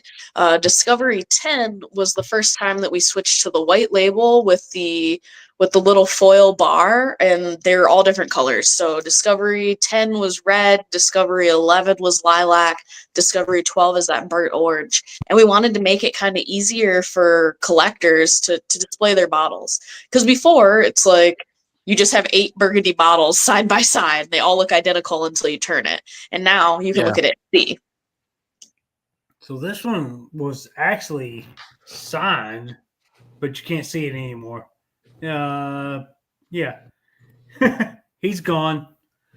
Can't remember what his name was. The head distiller, not the master distiller, head distiller. Oh, Nick Smith. Yeah, Nick. Yeah, exactly. This one was actually signed by Nick Smith, but it's gone. You can barely see it. But I love that, because the whiskeys are made for drinking, not just for sitting on shelves. And I'm drinking the shit out of everything I get. Nick is one of let me interrupt real quick. Carlos, we probably need to set up another giveaway, brother. Oh. Yeah. No, I'm setting it up right now. I'm doing the beautiful the duck race. You're on it. Yep. Go ahead, guys. Sorry. You guys just keep talking away. It's all good. No, that was one of the things that I remember Steve Nally telling me, is that he knows that sometimes when he signs the bottles, people don't always want to drink them afterwards because they're like, oh, this is a collectible thing. But he's like, we distilled it for drinking, so please drink it. Yeah. All right. It's going to coverage 12. All right. I always laugh because people see my wall behind me and they're like, my God, like a bunch of those bottles are open. I'm like, they're almost all open. I collect to drink. I don't, just collect. You gotta. Yeah. all of my bottles are open unless they're like second bottles. Yep. So, yeah. Amen. Yes, exactly right. I'm in the process of getting a cute shelf with all my bottles. I had a pretty incredible whiskey selection, and then last February had an apartment fire. So, oh no, it was one of the craziest experiences of my adult life. I was on the road for 19 straight days, got home, got a package that was full of all these custom suits that I'd just bought. And I had texted my little brother and I was like, dude, wait till you see the events I do this week. My wardrobe is lit. Then I woke up that morning to the smell of smoke, and the entire apartment building burnt down. So I lost everything. And later thinking about it, I was like, okay, first of all, the outfit's too lit. Second of all, the whiskey collection in my kitchen, I had also just thought that I was going to go on this popcorn diet. So I bought a ton of popcorn. And I'm like, I'm sure that when the fire hit my apartment, it went off like a bomb because of all the hazmat bottles that were on my countertop. But then secondly, followed by this wave of popcorn because I just bought a case anticipating that was going to be all my snacks. Damn. Oh, wow. And I'm just now like getting the collection back, but yeah, I understand. I got to point out that you said that your suits were too lit, because that's a little too literal. It was something. It was something that I cried at the time, but I laughed at later because I was like, I cannot believe that I said that and that everything caught fire. Yeah. Wow. Reach out to the community and we can restock that bar if you want. Yeah, we can. Yeah, we can. There you go. Oh, I believe it. I have been incredibly lucky as a brand ambassador, getting to travel around and have people excited to share their special pours with me. I got to go to just so many places that I've gone to that people are like, "Hey, have you ever tried this? You should try it right now." And try this. I got plenty on the bar. You want to try it? I feel like there's almost never a time when I've been like, "Oh no, I'm good for tonight, thanks." You shouldn't say a lot of I'm good. You should say, I'll try that. It's a lot of why, you do what you do. The three of us that are on here, we all have channels. It's why we toil and do what we do. It truly is an amazing community. It really is. Oh yeah, definitely. Oh, I agree. Hey, Jazz, any favorites that you have outside of Bardstown? Is there anything in my bar that you want to try? Good question. I'll send it. I think that that question maybe 2 or 3 years ago would have gotten like a wide variety of responses, but at this point, and this is not even like me being like, oh, baby stays branded. We have so many different flavor profiles that came before I was part of the company that a lot of the time I'm drinking mostly Bardstown because I'm trying to like sift through these bottles that came before. I'm not gonna lie, I do still love an Eagle Rare, even though it becomes rarer and rarer to find. Yeah, well, that's true. Yes, it does. I actually had like a really like funny experience thinking about some of the first bar menus that I was part of. At Torino, we had it was a lemongrass infused yellow spot, and it was a $9 cocktail. And when I think about the fact that we were infusing yellow spot and that the whole cocktail was $9 at this point, I'm like, dang, that's crazy. We could never do that these days. That's pretty good. Oh, hold on. I gotta highlight something because I know Jazz hit on this earlier, and this is exactly what I was thinking when she mentioned it. So, Jazz, look at this one. Wanting to know if you tried JT Mellick, and it says Bardstown probably not doing rice whiskey. Well, no, not true. Yeah, it's not. Yeah, so we are. So I only Experimenting. recently tried that, and it was a recommendation from someone who learned that we were experimenting with rice distillation. It's a area in my palate and expertise that I have to like explore and work on. As a bartender, yes, I loved whiskey, but I always loved weeders more, and I was more into Amari and gin. So Okay. I will never at any point say that like I'm a whiskey expert. There's so many things that I still have to like try and learn about. I'm trying to get nerdy about wood science and really like I feel like any direction where I have something to learn, like I want to.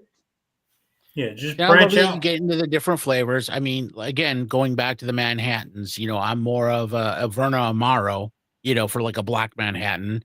But we were talking about Campari and, some of the other sort of, they're not mainstream, but they're less mainstream, right? Have you ever had Maletti? Yes. So not a whiskey cocktail. I guess it's blasphemy for me to be talking about that. No, but it's okay. Go ahead. My summertime sipper is Maletti with soda water and a splash of lemon. Like I can drink a whole bottle like that Yeah. on a porch Yeah. with the sun like beating down on me. That is my thing. That is a very refreshing hot weather cocktail. I would agree. Yeah, I'm not all about just whiskey friggin' cocktails or whatever. I'm open to all spirits. Are you a rye guy? Are you a I'm wheat more of a guy? rye guy. Who are I'm you? more of a rye guy, weedy guy. I'm actually getting more into rums. Yes. Steven, we got to talk. Oh, Jason, yeah, we got to talk. So, Jazz, just again, way out in left field now. So, different spirits, just for a second. Let's Indulge run me. off this chump up here, the non-rye guy. Yeah. I am not a rye guy. I am the rye chump, according to the rye chump. Yes, the rye chump. Jazz, do you get into tequilas or mezcals at all? I do get into tequilas, a little bit of mezcals, the rums, I'm more into that than I'm finding out I'm more into that than I am the bourbons and the ryes. My palate is specific. It's going that way. Yeah. We'll see. Don't love tequila. I love mezcal. Oh, see, you are a girl close to my heart. I'm telling you what. So Carlos, I just introduced to mezcals not too long ago. He's tried a couple that I have over at the house. Carlos, I'll let you speak for yourself, but what did you think of the mezcals? So I tasted mezcals before, but I didn't know what they were. Like I got samples from like mezcal they were good, right? Yeah. Because I like the peated whiskeys, right? Yes. And I like tequilas, but the mezcals I didn't know what I was tasting when they were sent to me. So Jason had me try a few of them, and now I got to actually see what I was tasting, like what bottles are which. That illegal one that you illegal, had that one was really freaking good, man. That was probably my favorite one from the ones that you gave me. So my top number one favorite mezcal is the Mezcal Vago Elote, made in the same style as Pachuga, but with corn. Yeah. And I think that it is a beautiful expression. It is. It's just not easy to find. Fact. And then the other thing I love about the brand, like Vago, is that the different colors of their labels, they're beautiful. They show the different mezcaleros. So each different color is somebody else's like palette. And I think it's wonderful to give credit where it's due. I'm also a sucker for Creyente. That used to be my well mezcal. Yep. And then the Del Mage. Del Mage. I was gonna say, so they kind of do the same thing with the labels. They kind of copied, but I do like Del Mage a lot. I'm obsessed with the Chichicapa. Like they're that's a good one. Nice. Mezcal, like you're speaking my language. I love that. But flip side, love a mezcal, don't really appreciate a scotch. Like the smokiness in a scotch, I'm like the peated scotch? So it's totally different. I mean, it's agave pit Totally smoked different. versus peat smoked, right? Fair. I do love Isla's a lot. I started as a Scotch guy, so You Scotches are very like- dear to me. But it's a different animal. Fired and peat. I don't know what the fuck they do to that shit, but it sucks. But agave freaking fired is awesome. So the difference is when they do a mezcal, it's agave smoke, but it's done in a pit. Like they dig a pit in the earth and then cover it and smoke it. When you're talking like an Isla Scotch, so they have a perforated floor. Different. It is, and they have a perforated floor that they dry, their grains on, and they use peat underneath it. Like so, down on the first floor, they'll put peat, they'll fire it up. There's a perforated floor. The grains sit on the second floor, and that's how they dry the grains out. That's where you get the peated taste from. All right, guys. It's a totally different process.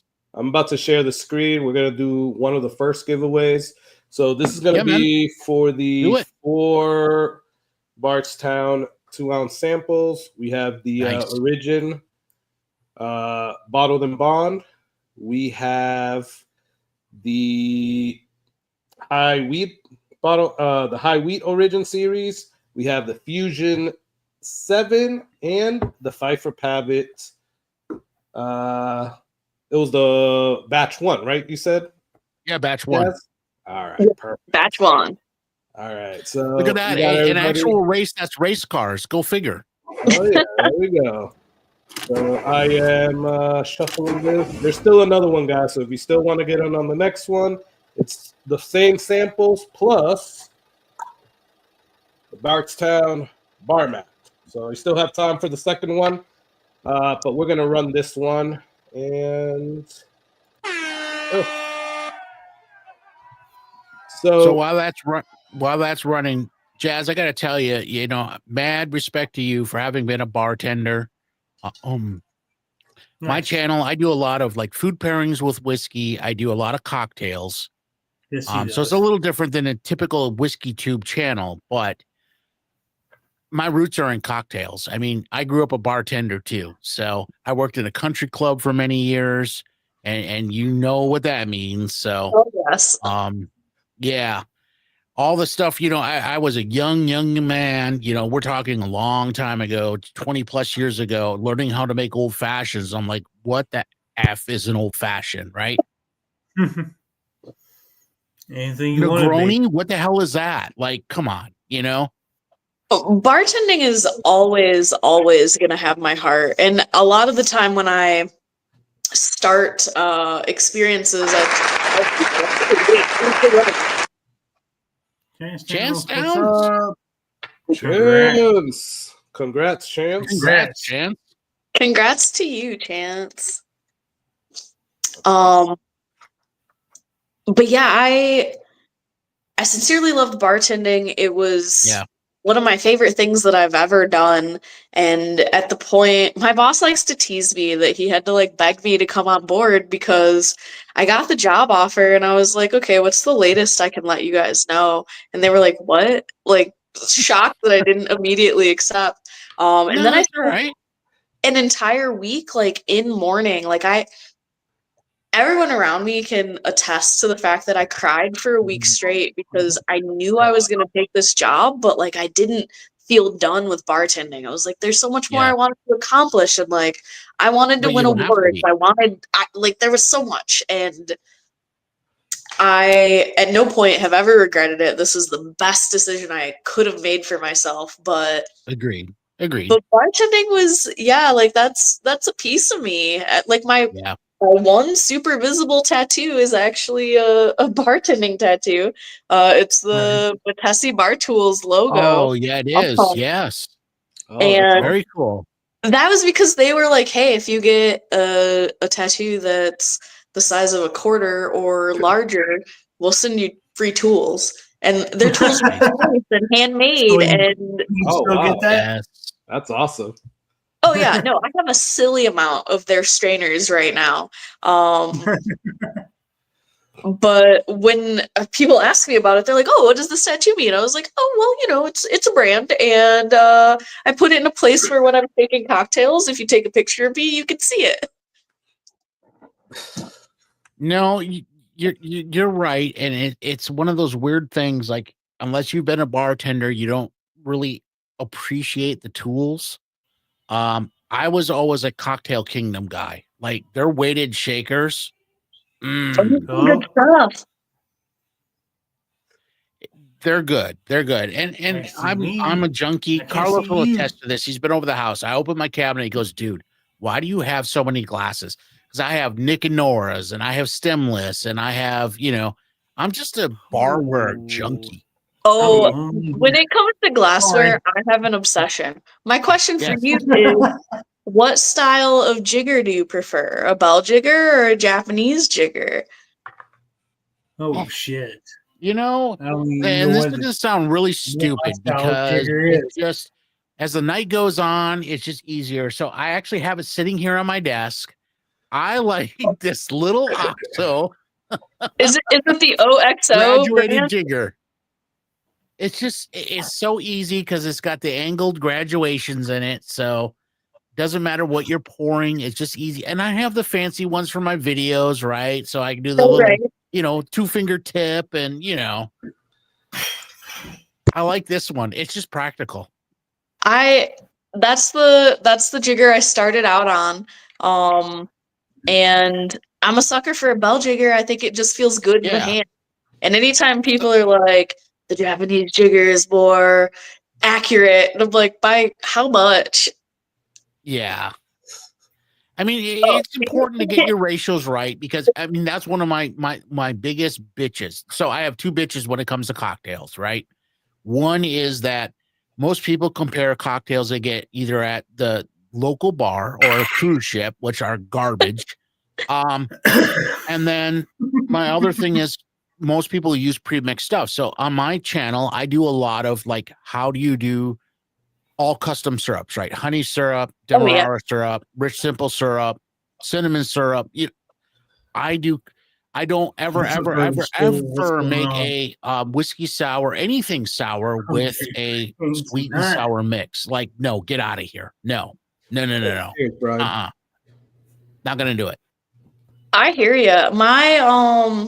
My number one cheat when it comes to making cocktail syrups at home is tea. Finding a tea bag that has like a couple of different flavors in it and making my syrups based on that. Like, you want a cherry pomegranate syrup? Yeah, get a cherry pomegranate tea bag. It's so much faster and it's consistent every time. And of course, I prefer to use real fruit, but I think that if you're an at-home bartender and you're trying to impress your friends, like, heck yeah. And Steven, let me say, I appreciate that you went and grabbed your jigger to show us. It was a nice little display. 3/4 ounce, 1.5 ounce. There you go. Hey, Jazz.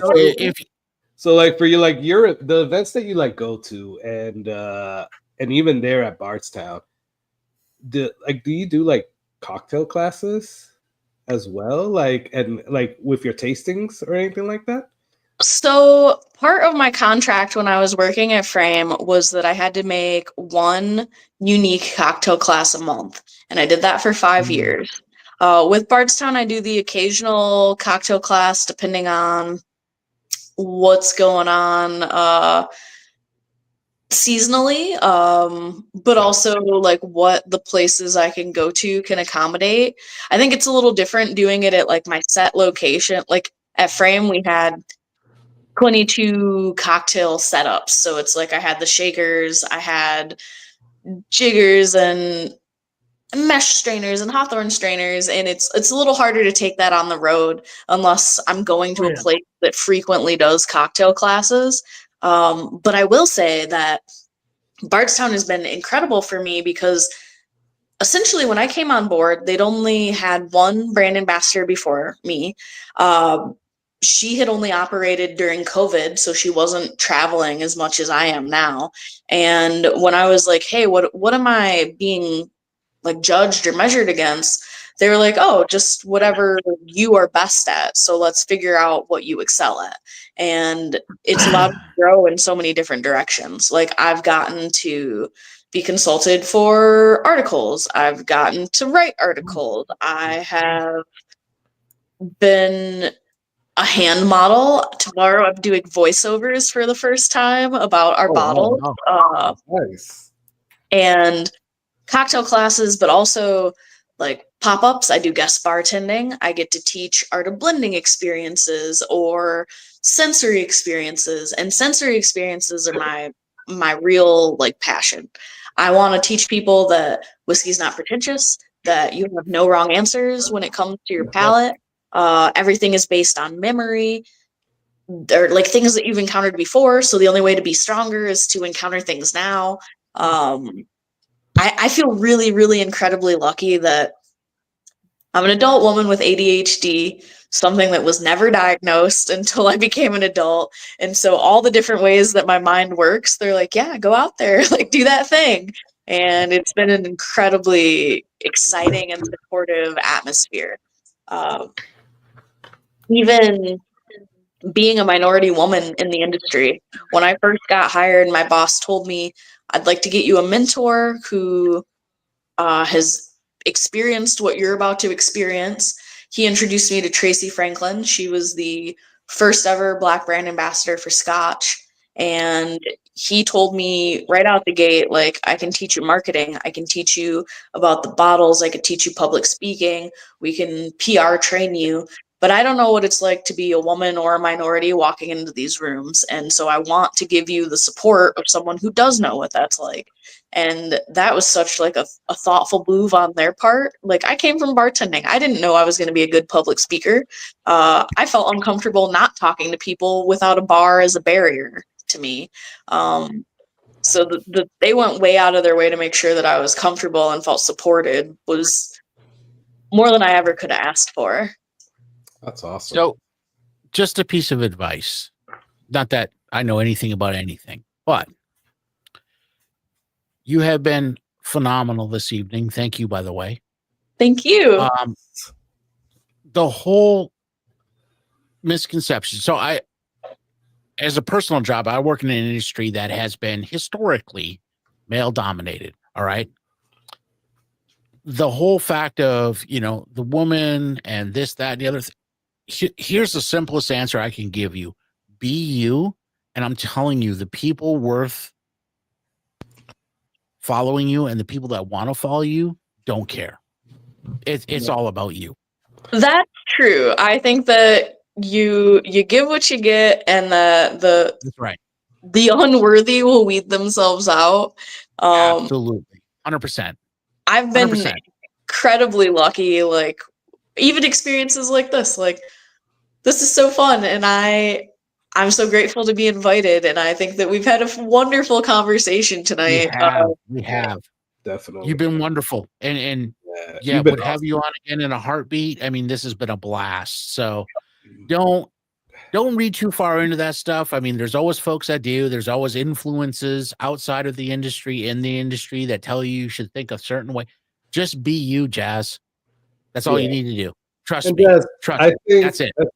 And I think you coming into the industry, did you face, I guess, an honest and serious question? Did you face a lot of backlash? Because I think your personality is just freaking amazing. It's phenomenal. I think you light up the room. Like when you go in, and I don't think anybody would have any reservations. I don't know. If they do, there's something wrong with them. Seriously. Yeah, exactly.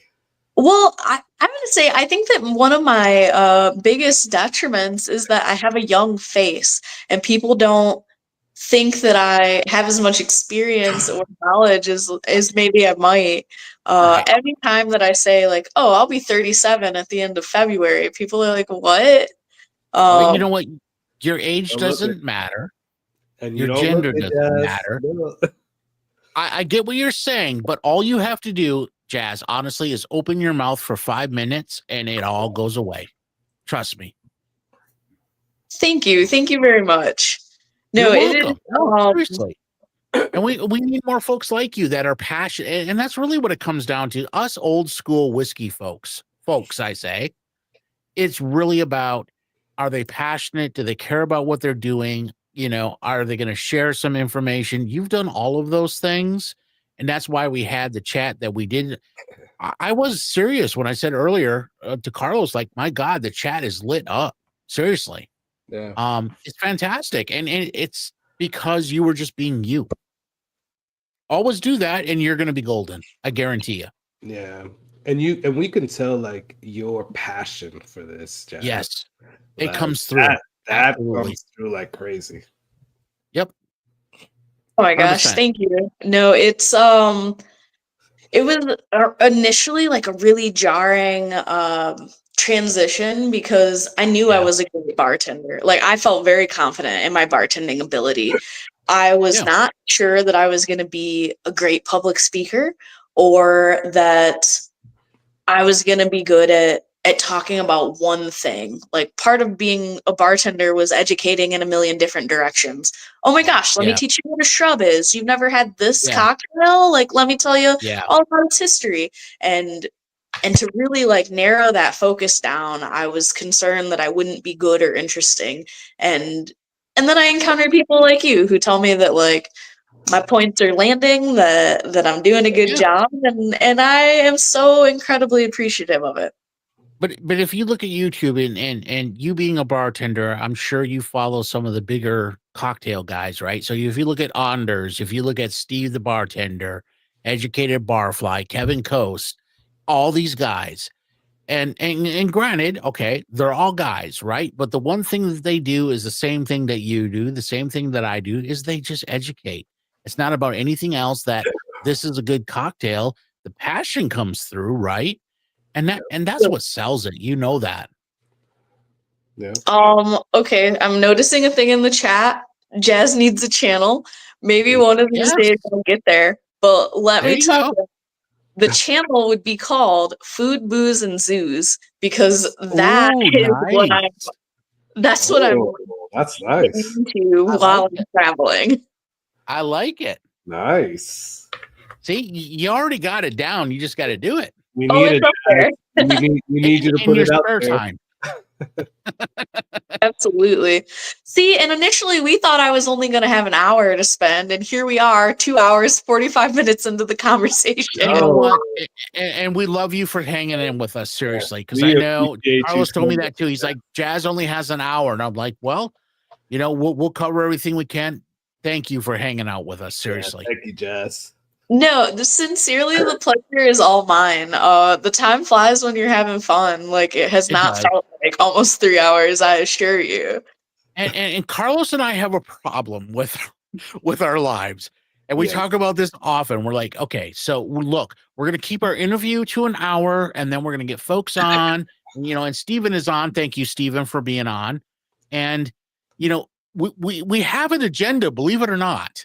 And it never works because we've had Whit on, we've had Clinton from Short Barrel on, Jazz, we've had you on, and we're going to do an hour, and an hour turns into 2 hours, and it turns into 3 hours, and people are like, Carlos and Jason, why do you guys do like 5 and 6 hour lives? And it's like, because we have fun. It doesn't feel like it. The topic cannot be exhausted. Like we can talk whiskey forever, and when we're talking whiskey, we can talk about a million other facets of it. Absolutely. Exactly. That's what it is. But we appreciate you. Seriously. Thank you for hanging in with us for so long. We loved having you on, Jazz. Yes. And I don't know if you're about to leave or not, Jazz, but if we could all just say happy birthday to Michael Bortner. He's about to be 55. Michael Bortner, happy birthday, brother. Seriously. Happy birthday. Yeah, happy birthday. That's awesome, Michael. And happy birthday to you, man. And we still have a lot of folks on, so I'm just gonna throw a little plug out there again. For those that don't know, Jazz is single. Green eyes, walks on the beach. Just saying.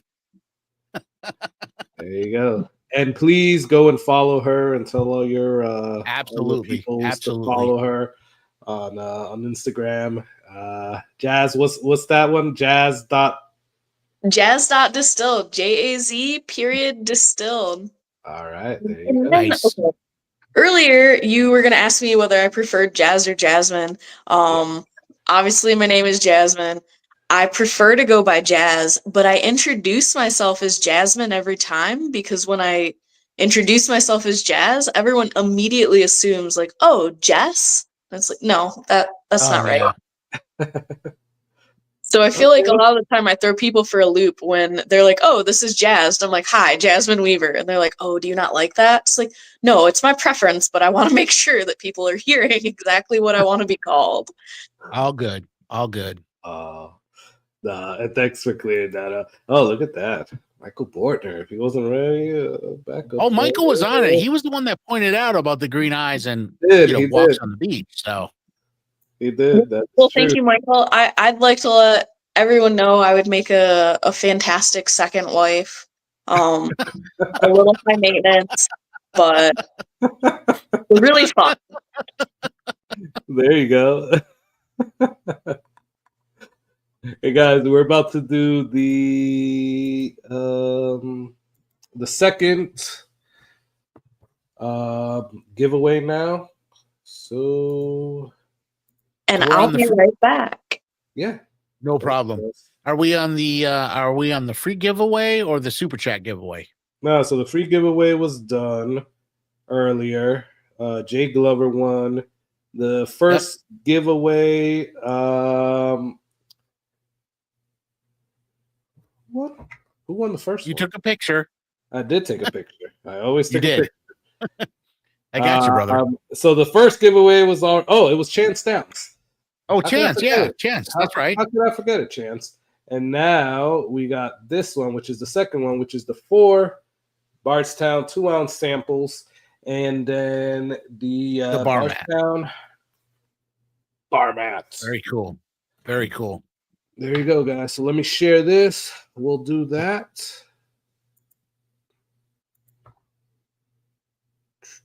So, Steven, how you been, brother? All good? You're on mute, man. It doesn't look like he's on mute. It's just... It doesn't look like it, but his audio's not coming through. Yeah. All right, so since Valentine's Day is right around the corner, we're doing a little Cupid race here. Hey, there's a new name I haven't seen before. Ooh, J.W. Howell? Yeah. Hey, Mr. Mom, what's up? Thanks for getting on. J.W. Howell, thanks for getting on as well. Yeah, Steven, your mic is off. It seems like. Hey, you're not coming through, brother. All right, we're about to do this, guys. Let's start this. Little early Valentine's Day, huh? Yeah, a little bit of early Valentine's, having it down. So I last year I put out a video for like Valentine's Day whiskeys. And it's not because we have Jazz on, but yeah.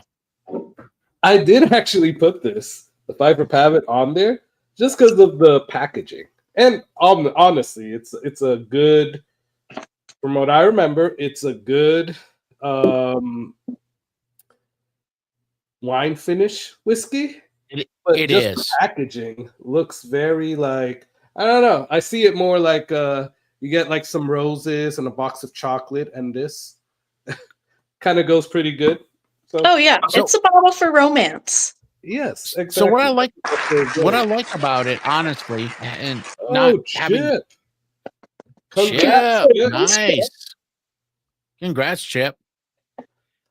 What I like about it, Chance, I have you guys' info. So Yeah, what I like about the Pfeiffer, honestly, is, and having not tried it till tonight, is that so I'm a wine guy too. You guys, well, Carlos, you know that, and maybe Steven does. I know Jazz doesn't, but I'm a wine guy, and you would not ever guess, I think, in a million. So if I tried this blind, I would not have guessed it was a wine finish. What would you have guessed? I don't know. I maybe wine, but definitely not a cab finish. The For me, the palate was so distinct. Like you get that plum on the front and you get the chocolate on the back. It just, I don't know. It's very distinct, and I would not have guessed wine. I like it. But I love to hear that you liked it. I like I mentioned before, I'm a sucker for our Doisy Dane, and I never knew that I liked wine finishes so much before I started exploring what Bardstown had in their portfolio. See, I struggle with the chocolate finishes. Like stouts, I get some of the more definitive, more robust finishes. I get wine, I struggle with, and not because I don't like wine, but they come out in a way that I would not expect them to come out. Fair. So the and forgive my pronunciation. I don't know if you pronounce it Takai, I believe. Yeah. I am a big fan of whiskey finished in those casks. I have a Penelope that is, it's sourced, right? But the finish is fantastic on it. It really is. So, Jazz, so you mentioned is it Doisy Dane or Daisy Dane? What is it called? Doisy Dane. Doisy. So is that I'm assuming it's a wine finish. So can you tell us a little bit about that one? I would love to. So it's a Muscat grape finish, and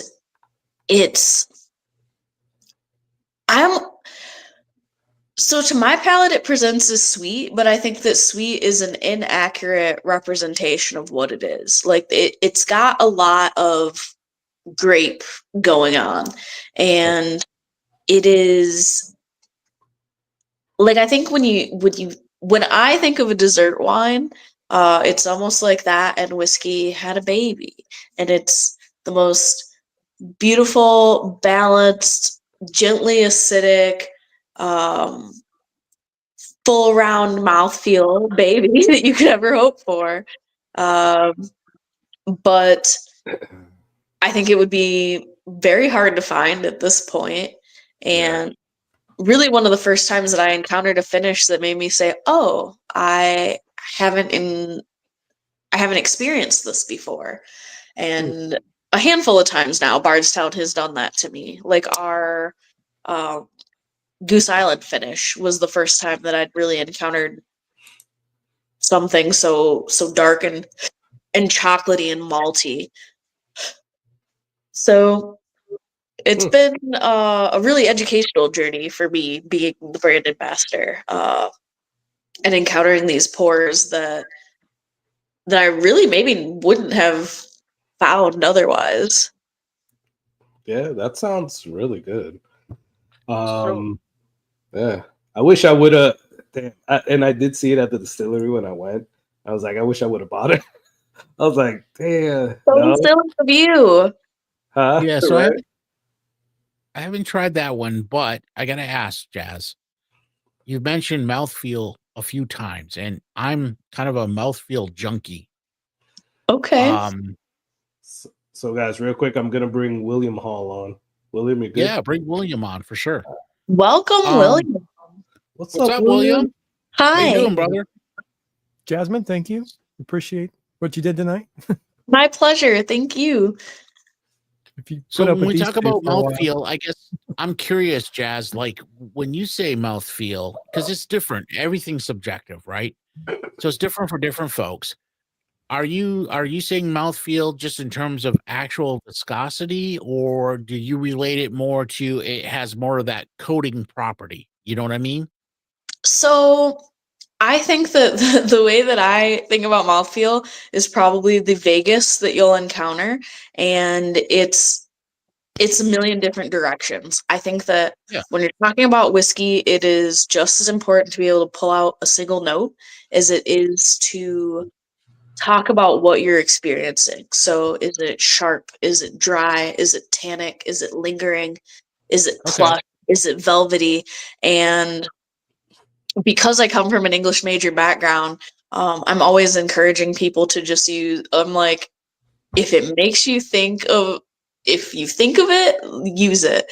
And so because of that, I also tell people, like, does it taste like a color to you? Is this a yellow whiskey? Is it a purple whiskey? And then kind of diving into that more, like, is it yellow because it's citrus or because it's sunshiny? Like, is it purple because it's dark fruit or it's like deep dark flavors?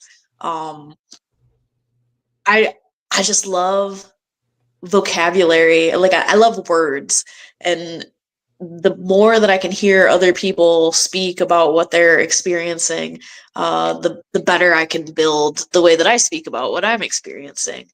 No, I think that's a great analogy. For me, I think mouthfeel has a little bit different meaning maybe than what you're talking about, and I love the way that you put it, because I never thought it in that context. So now I have to rethink this.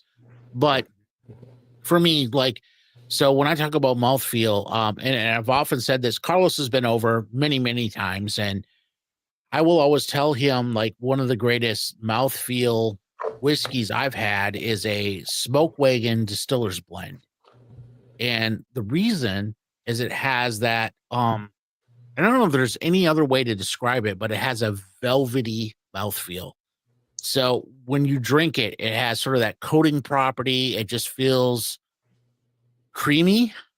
Yeah. Not that you can really describe whiskeys as creamy, but that's a word I encourage. Absolutely. Yeah. Because so you get what I'm saying.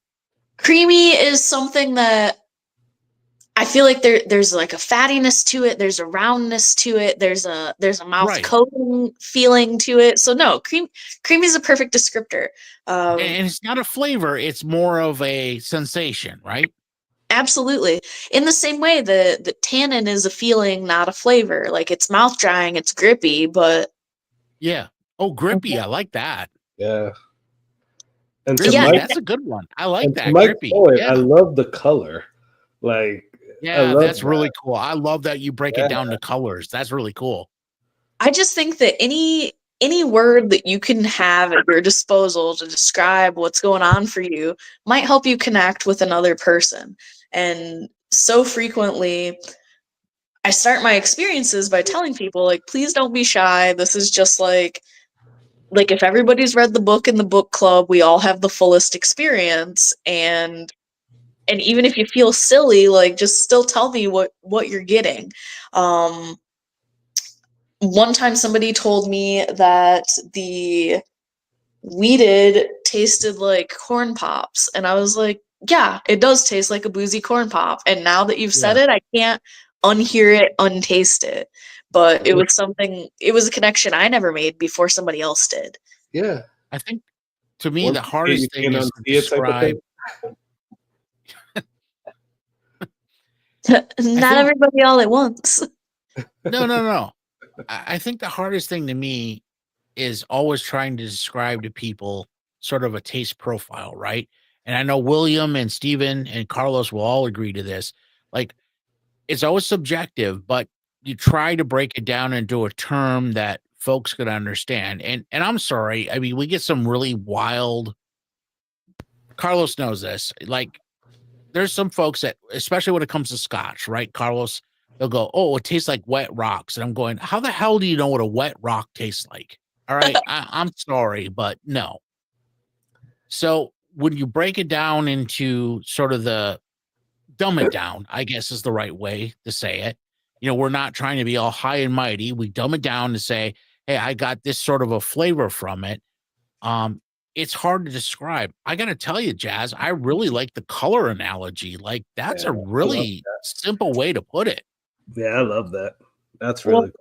Well, thank you. I'm glad that I could maybe turn a little key in your noggin. Yeah,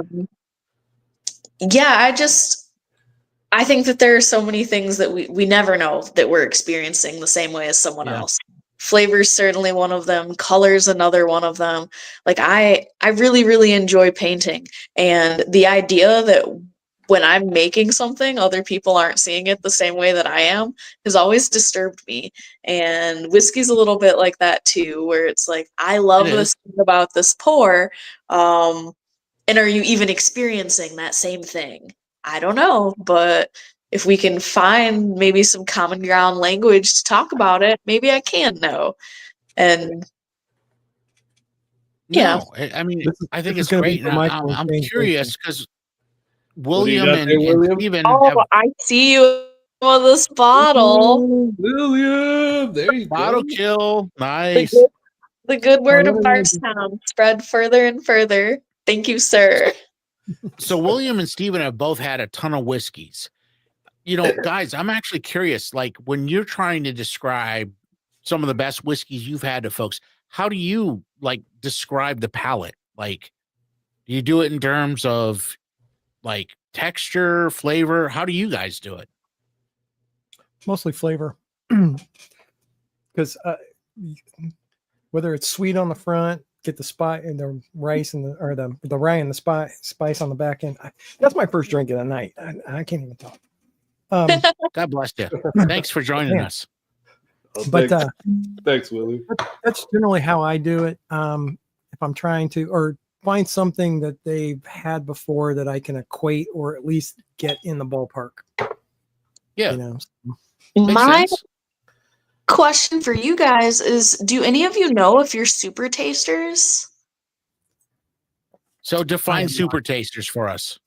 So essentially, and I might not be perfectly accurate, but human tongue can taste a set amount of bitter, and the more varieties of bitter you can taste, the more likely it is that you're a super taster.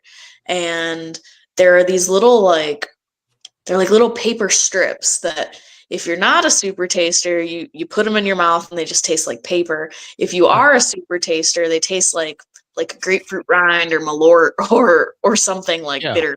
And I'm definitely not. Three different types, but frequently people start out as super tasters, which is why as a child you hate vegetables, and it's because you're tasting levels of bitter that adults don't taste anymore.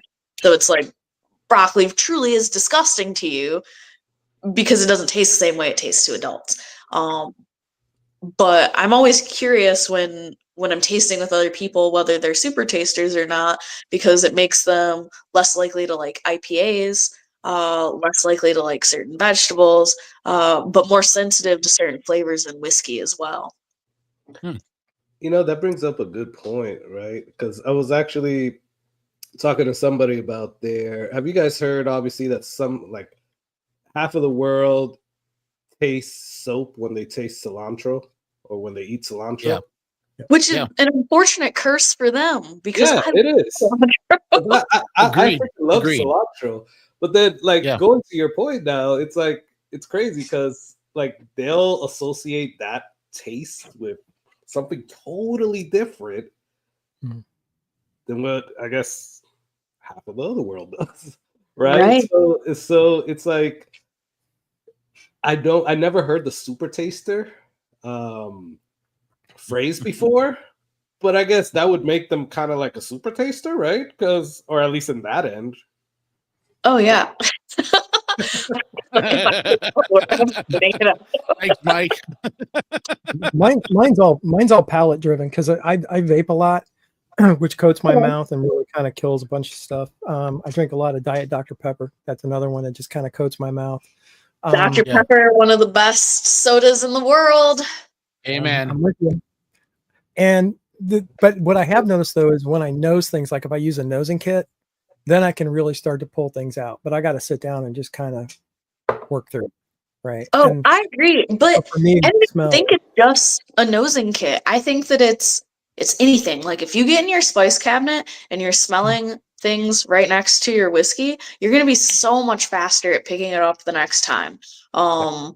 Any baking spice that you have in your cabinet, I encourage people to like smell that while tasting their whiskey.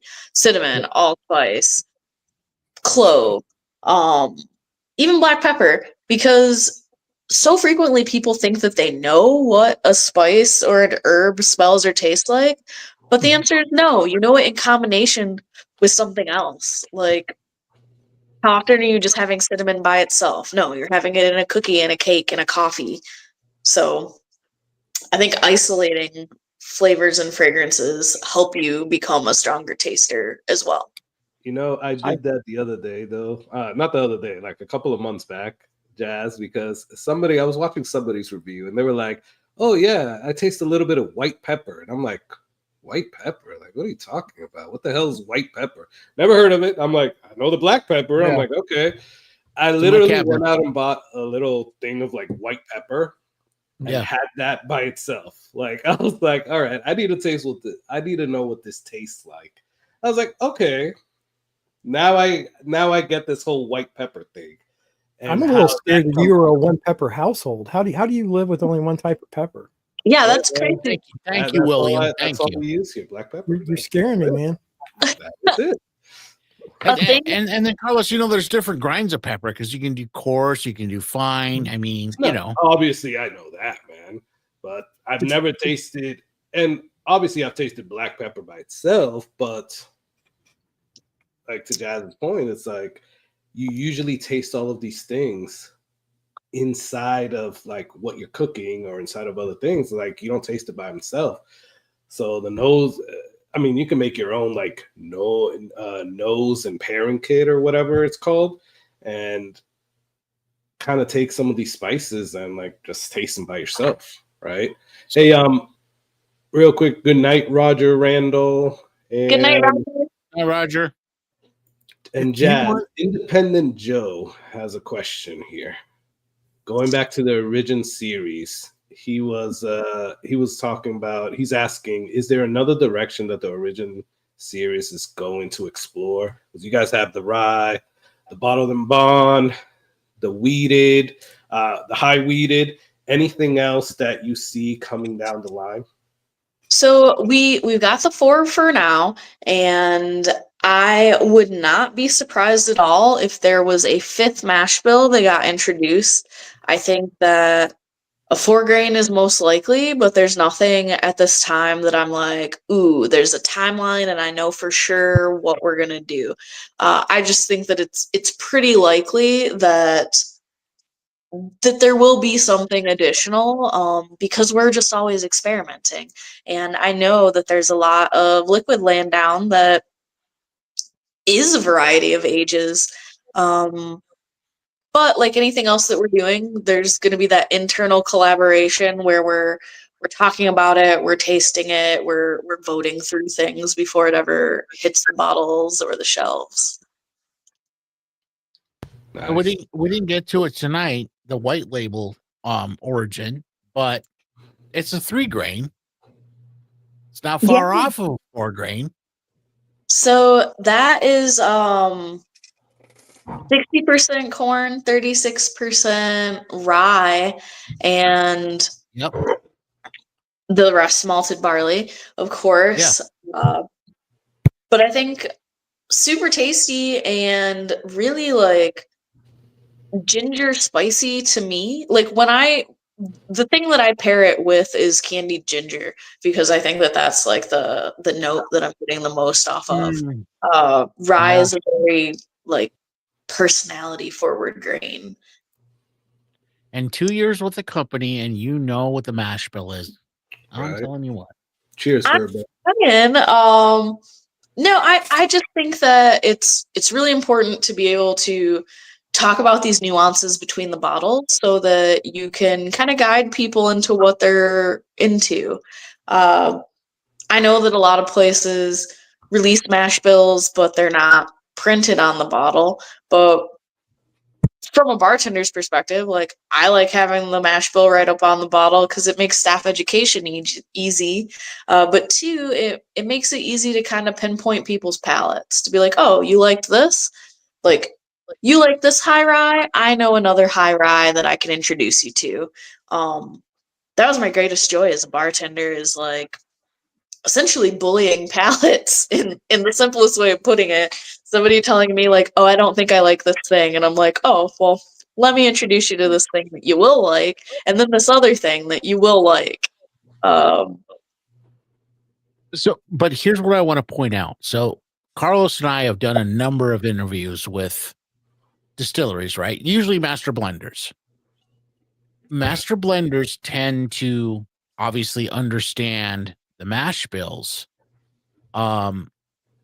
I guess where I'm going with this is that as a national ambassador, girl, you're on point. That's what I want to point out, because you're pretty darn close to where the master distillers are in understanding the mash bills and then how it all plays out. And that's kind of unusual. So they were smart for hiring you. And I think it does come from your bartending background, your aromatic background, because it does all play into it. But good job. Seriously, good job. Thank you very much. It's been I mean, I keep reiterating that I'm incredibly grateful, and that this is a very privileged position for me to be in. But it's exciting because I'm in a place where I'm always learning. I've always considered myself to be an eternal student, and there's never going to be a moment where I walk into a room and I assume that I'm the person there that knows the most. And that's thrilling that I get paid to learn. But also, I think the thing that makes me a little bit good at my job is that I want to be learning. I am always hungry for that next piece of knowledge and then excited to share it. So, but you're doing it justice. I mean, I think at the end of the day, you're doing it justice. It's obvious you put in the work, and Carlos and I never had any intention of coming on and grilling you about mash bills or anything like that. But the level of knowledge that you've demonstrated and the relatability to how actually things taste just goes to show you put in the work. So kudos, seriously. Yeah, definitely, Jazz. Well, shucks. Yeah. Hey, what's up, Dragon B? Hey, Jazz, is there anything that you don't like? I know you said earlier rye, but is there any specific like type of, it could be a whiskey or taste in a whiskey that is not your jam? So not necessarily a whiskey taste, but you guys ever had aquavit? Aquavit? It's not a whiskey. It's essentially sometimes people describe it like a flavored vodka, sometimes people describe it as like a gin, but it is this Nordic spirit, and there was always a flavor in it that I found horrible, and I could not pinpoint what it was, but I was like, there's something about this that I don't like. And then I ate like a super seedy rye bread and realized that the flavor was caraway. Like the thing that I hated in aquavit was caraway. And it was kind of crazy to have been a bartender for so long and not been able to pinpoint like, oh, there's this flavor that I hate and I have no idea what it is. But caraway in anything, like big thumbs down, boo, hate it. I also am not a huge fan of Irish whiskey, but I haven't been able to specifically pinpoint what that flavor note is. And I'm sure that one day, like probably not even too far down the line, I'll encounter it, and in another setting, like I'll probably be eating like a banana nut bread or something and be like, oh, this is the thing that I don't like. Yeah. But as a general rule, not a lover of Irish whiskey, not a lover of Scotch. However, our Brandon Smith, who you may find on Instagram as the Daily Dram, has really been working on rehabilitating my palate when it comes to Scotch. So he started at the point where I was like, I find Dalwhinnie tolerable. It's honey and heather to me, and so from that Dalwhinnie is the gateway into Scotch. That's right. So no one, if you haven't drunk Scotch or drank Scotch, that's always the one I recommend is Dalwhinnie.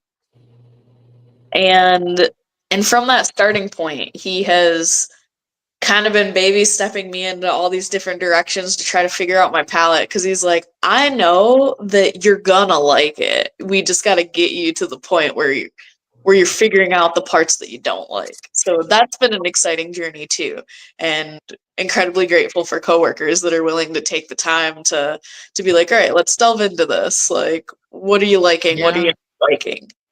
And I would peg you as probably a Speyside or a Highland. Maybe, I don't know. You like a little funky stuff too, so you might like the Campbelltowns. Glen Glasgow is very good, William. I do enjoy that one. For $60, this is a great bottle, and it's a great pour. It's not got a lot of heavy to it. It's got the briny. It's bright. It's Unfortunately, they're turning down production. Use words that I'm into, like briny, bright. Like, okay, I could get into that. Yeah, I really think you're more of a Speyside Highland. But it depends on how much funkiness you like. You like funky rum, so you might like Campbelltowns. So you ever tried like a Springbank? So I have tried it, but I'm gonna be honest, I don't remember the tasting notes. Okay. And I see that someone's asking if I've tried the Teeling single grain. Excuse me. Oh no, we're at the hiccup point of the night. I have to retire soon. And I don't think I've tried the single grain. Okay. Although I have had red brown. But you did bring up Yellow Spot earlier. Mm-hmm. That's true. Yellow Spot and Green Spot are things that I've mixed with in the past, but I don't think that I've ever been like, yeah, I'm sipping this neat. I gotcha. Carlos and I last year did a St. Patty's Day shootout. We did a blind with Irish whiskeys. And Carlos, we had Red Spot, Red Spot, Yellow Spot, Yellow Spot. We had a Red Redbreast. I think it was your the PX. Yeah, the PX. Yep. And we had another one. We had a Jameson. You had black. A special one we did. The black, I believe. Yes, the black. Yep. There was one other one we had in there. What was it? I'm trying to think now. It was the Red Spot, I believe. No, we had red, yellow, Jameson, but we had another one in there. You didn't have Powers in there, did you? No. I want to get a Waterford this year because we're gonna do the same thing this year, but different ones. I think we had a sample. I think Ray gave us a sample of Blue Spot. I think that was the other one. Which one? Blue Spot. Maybe it was. I don't know. There was another one that we had. I think that was different, and I'm trying to remember what it was. Oh no, it was the Keeper's Heart. Sorry. Oh, Keeper's Heart. There you go. That was the one. Yep. That's a blend though, right? Brian Nation. Yeah. He moved over here. It's a bourbon and an Irish whiskey. Yep. Which wouldn't be a bad one for you to taste, Jazz. That might make that little maybe the big transition a little bit better. I don't know. No, I got a store pick. I got a store pick of that Keeper's Heart. Oh, it's phenomenal. Well, gentlemen, I am getting a little bit sleepy, and I do have some voiceovers to do tomorrow. So no worries. I'm gonna have to leave you, but this was so much fun, and I remain humble and grateful to be invited and be heard and given the space to speak. So thank you so much. Jazz. Thanks for joining us, Jazz. We really appreciate it. Thank you very much. And I sincerely mean it. Send me an email about what you haven't tasted yet. And also anyone in the chat, add me on Instagram, message me if you're coming down to the distillery. If I'm not there, then I'll try to make sure we do something special for you. If I am there, then I will try to take you around myself. Awesome. Thanks, Jazz. You've been awesome. So much, Jazz. And Jazz, I will reach out to you to see when we can get you down here to the Tampa area. Oh, yeah, you gotta come to Florida. Love to.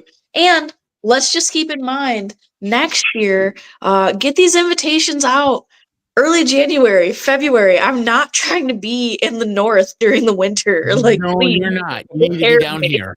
Yes. Yes, we need you down here. We got you. Have a fantastic night, guys. Thank you so much. Thank you, Jazz. Thank you very much. And good luck with the voiceovers tomorrow. She is freaking awesome. Yeah, it was fun. Yeah, man.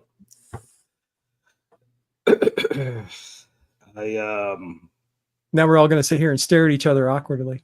Right. Well, you know, the funny thing is that she said she was going to give us an hour, and we're like stayed on for like hours more than past that. 3 hours. Yeah.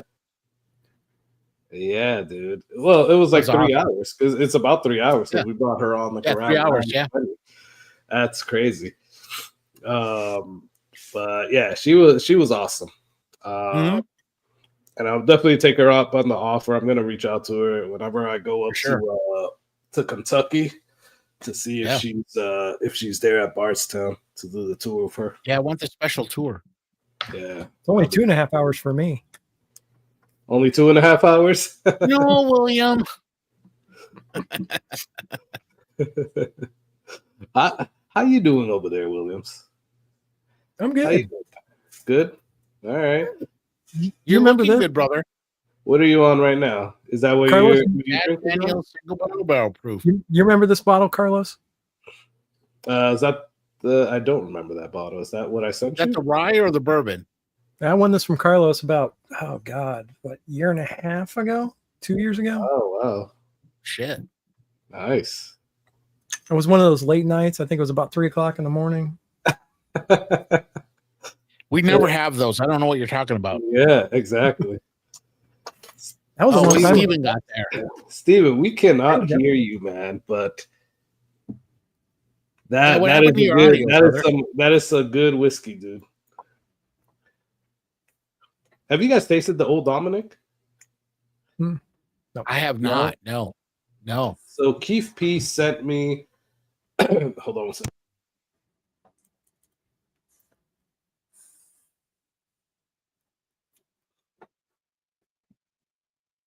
So, sorry. Keith P sent me.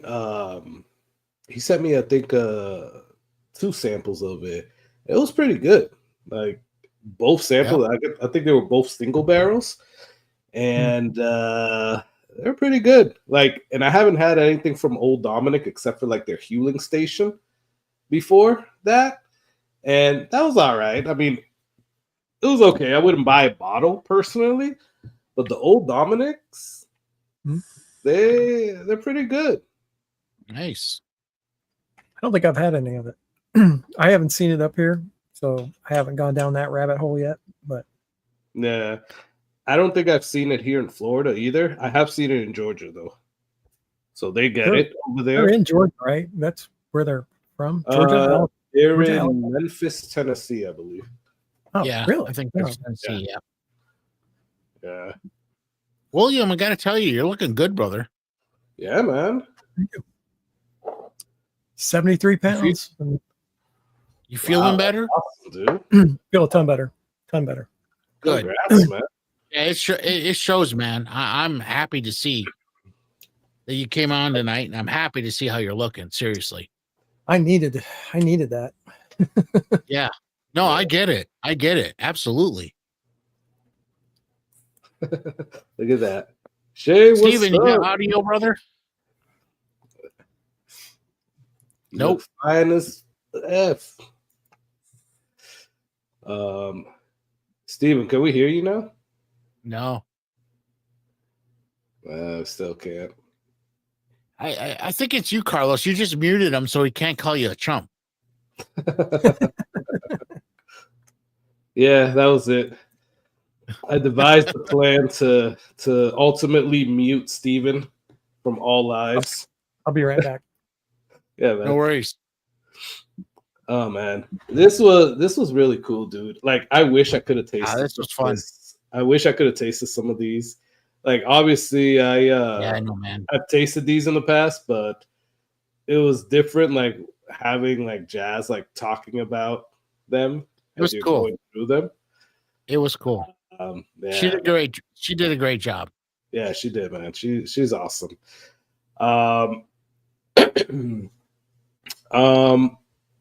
So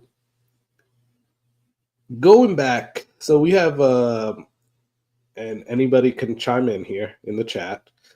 Going back to what I said earlier about like Valentine's Day and stuff like that, right? Is there any whiskey, Jason, that like all of a sudden you're like, oh, that's like a Valentine's Day whiskey? Anything that comes to mind for you? You know, honestly, Carlos, I don't know if I've ever made that association to Valentine's Day specifically. I guess, you know, in my mind, I would look for more of a, I don't know, a chocolatey kind of finish. So, that Pfeiffer that we had tonight, and thank you for giving me the sample. I thought it could be in that vein. I like the staves and grain I have. You know, that stout finish. That's kind of, I think, in that same vein. I don't know. I don't have a whole lot of like chocolate finished whiskeys, I guess. You know, I got this in, and obviously I'm not going to open it because I can't taste it. But yeah. What you got? You just reminded me of the Barrel King Stag Chocolate Cherry Stag Blue Rye from last year. Wait, we've had that one before, though, haven't we? Yeah, that was Dave had that on. Had that. Yeah, that's right. Dave did it.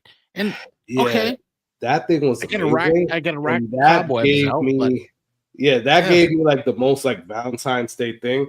So this year they put this thing out, and I'll let me solo myself. Oh, that's cool. They put this thing out. Oh, Love Story. Yeah, okay. So yeah, just so y'all can see it. So hold on, but let me ask you something. So the Westland that Poor Decisions did, Westward, the cherry one, which I'm not necessarily a fan of it by itself, but it kind of gives some of the same notes, I think.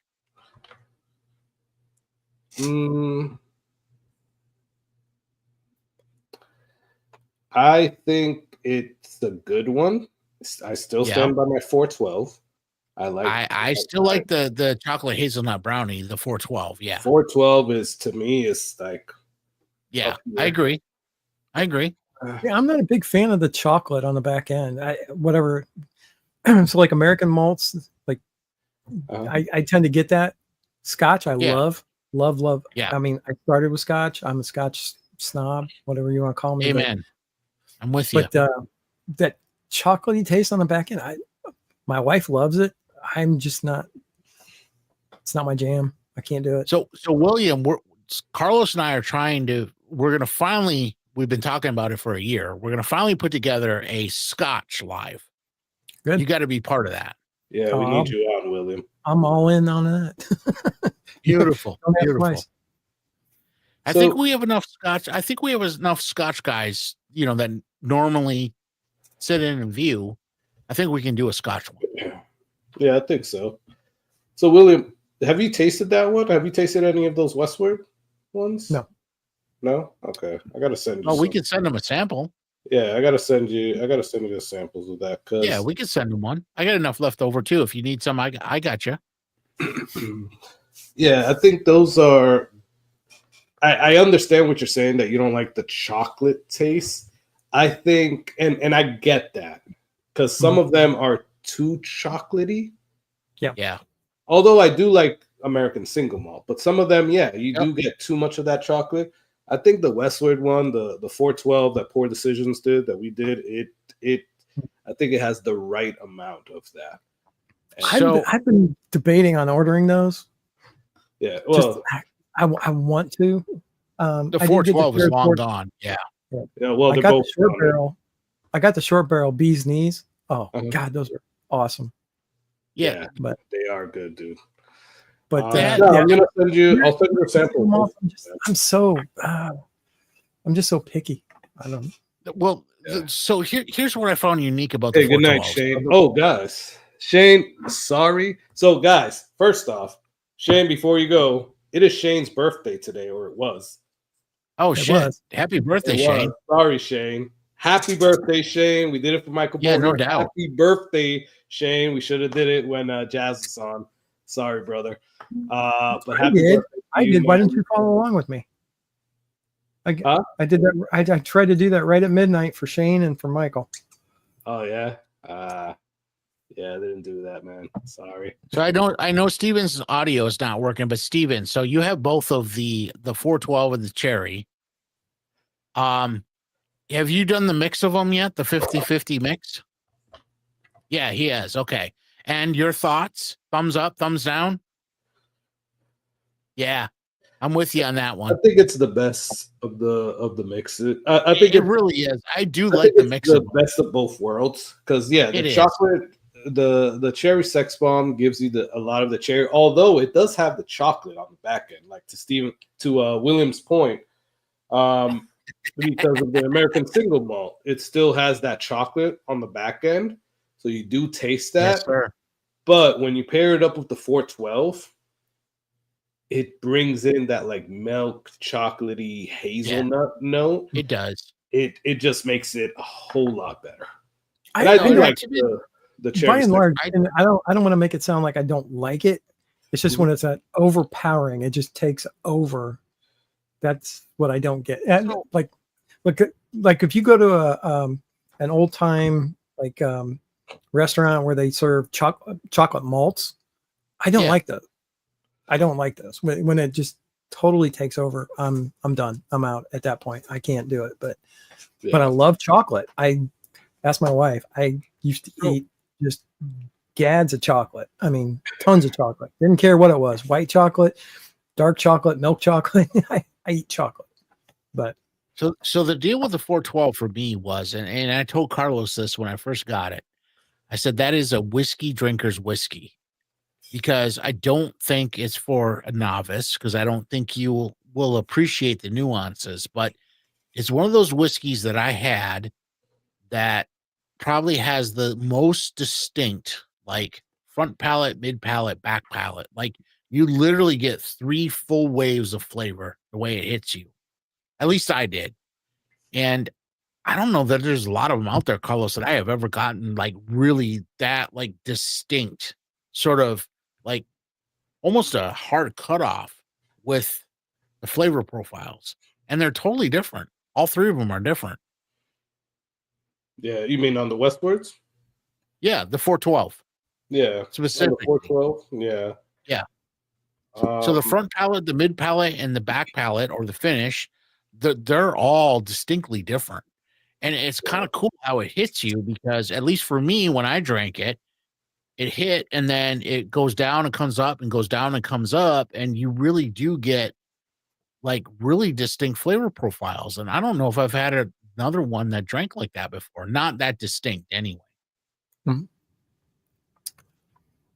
Those are good because they give you a ride. And that's something to enjoy, and a lot of people drink them so fast, they don't really take the time to kind of explore that. I mean, what you're getting on the front end, that's sweet, and and then on the back end you get the spice, and then in the middle you're just getting this kind of roller coaster, crazy chaos. But that's why I say it's a whiskey drinker's whiskey, right? Like if you don't already have the palate to pick up the nuances, I don't think you'd appreciate it as much, if that makes sense. That's why I always drink those first and then just ride the rest of the night out, because after that, and my palate's shot, I don't care, but I'm not going to waste that type of whiskey on my late night, right? I mean, that's just no, you're right. Absolutely, 100%. That's what we used to do in college. We used to go buy a 6-pack of really good beer, and then we buy a case of the generic black and white can that said beer, because after the first 6 packs, you don't care. Right. So Exactly. and you save. I know, and Carlos and I struggle with that all the time because we'll have shares with each other, some of the other folks, and we tend to always start with the cheap shit and then we finish on the expensive shit. And it's like, dude, we got to reverse that. Yeah. So Steven likes the 17202. So he likes the cherry sex bomb. Okay. I've tried them both. I still like the 412. It's more my jam, but cherry I struggle with because I always get medicinal cherry. Yeah. But that's just my palate. So yeah, no, mine too. So this thing is interesting, and I guess I'm gonna do a review probably of this. Oh, hell yeah. Listen to this thing. This thing is a blend of 11-year-old corn bourbon, 99% corn bourbon, 17-year American light whiskey, Dang.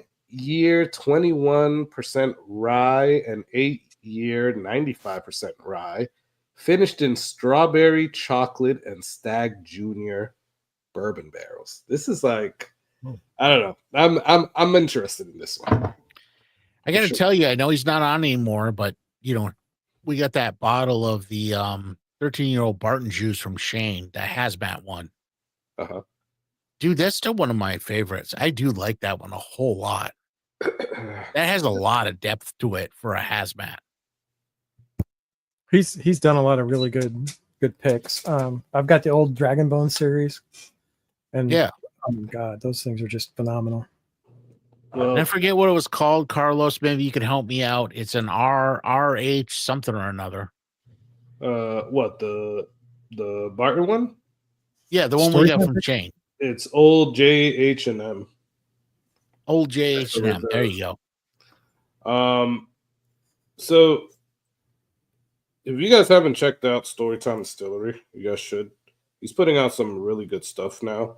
Yeah, he does. Like William said, he does good picks. He really does. I want that Louisville Slugger. I want that. Yeah, like they're gonna go. Ooh, look at that. They're gonna go and so he just sent me this because my birthday is now in February. His birthday was today. Doc's or yesterday. Doc's is on the 22nd. Next week, right? Yeah, Doc is doing weeks. a live stream tomorrow, and he's going to he's gonna have Shane on, and they're gonna do like a birthday one for Shane. And it's gonna be a mess. They're gonna have that, so it's gonna be a mess. Yeah, unfortunately, I can't taste it, so I'm not even gonna waste it. Yeah, but I'm interested in that, and I'm gonna buy one from the website. He's also putting out a 15-year Kentucky one soon. So, oh shit! Look at that. Yeah, there's who's something. On. Hold on. Look at that, Big Vic. What's up, Vic? Oh, sorry. What's up, Vic? How you doing, man? What is this? All right, hey guys, I'm gonna call it a night. I gotta get up. All right, William. Something about work Good tomorrow. to see you, brother. All right. Yeah, you guys have a good night. Getting on, man. Have a good night, brother. See ya. Absolutely.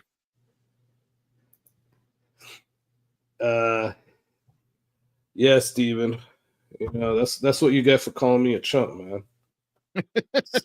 Now you never get any audio on any lives that I'm a part of.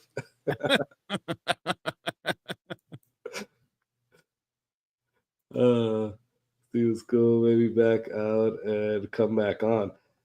Yeah, like, did you try that, Steven? Did you try to just get off and come back? Yeah, he did. Like, reset everything? I don't know. Yeah, he's got some problems with his audio for sure. I can AI his voice.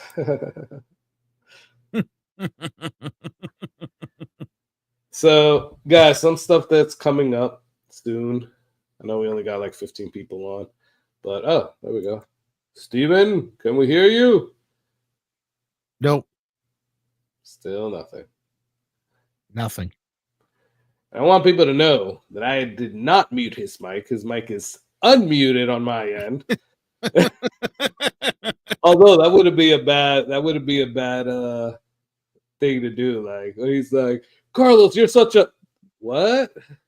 What was that, Steven? You're gonna get a 1-finger salute pretty soon.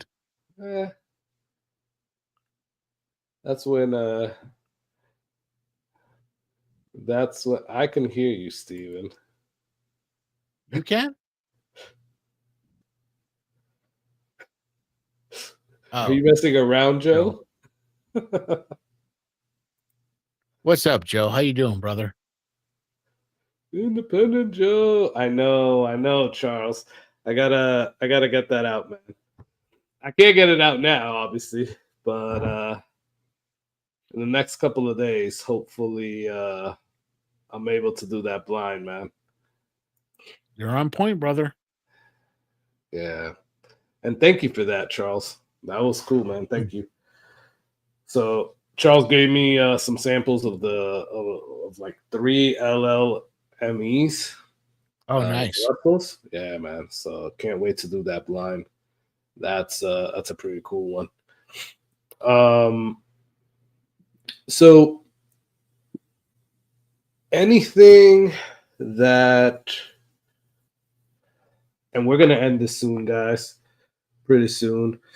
But anything that you're looking forward to, man, like that's coming out soon, anytime soon, like so Havana has just hit down here. Penelope Havana. I haven't been able to get a no, me either. A thing. And what's up? Didn't they just do a marshmallow one? Yeah, actually, I was actually able to pick that one up. Oh, did you? Okay, cool. I picked one up. Where is it? I picked one up yesterday, actually. They had it at Publix. Oh, nice. Okay. Very so, cool. Yeah, but the Havana's like 100 maple and rum barrels. Yeah. And it's like $100. Party Liquors had one, I think, for like $115. I saw somewhere. Oh, Steven's back. Okay. All right, Steven, let's try the audio now. Nope. Nada. Nope. Yeah, Steven, I don't know what's going on, man.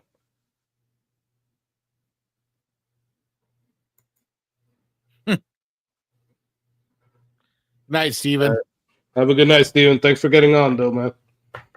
Man, that sucks. Yeah. Are you? So yeah, I don't know that there's specifically. Hold on one second. Anything? Nah, Tommy, I won't be able to, man. So I can't taste or smell right now, and I'm constantly coughing over here. I just moved the mic, but so you guys can't hear that. Plus, my wife is even sicker than I am. So yeah, I told Cheech I wasn't gonna be able to go up to his to his event, man. Yeah, no, we just. I don't know if you were gonna be there, but it would have been awesome to see you.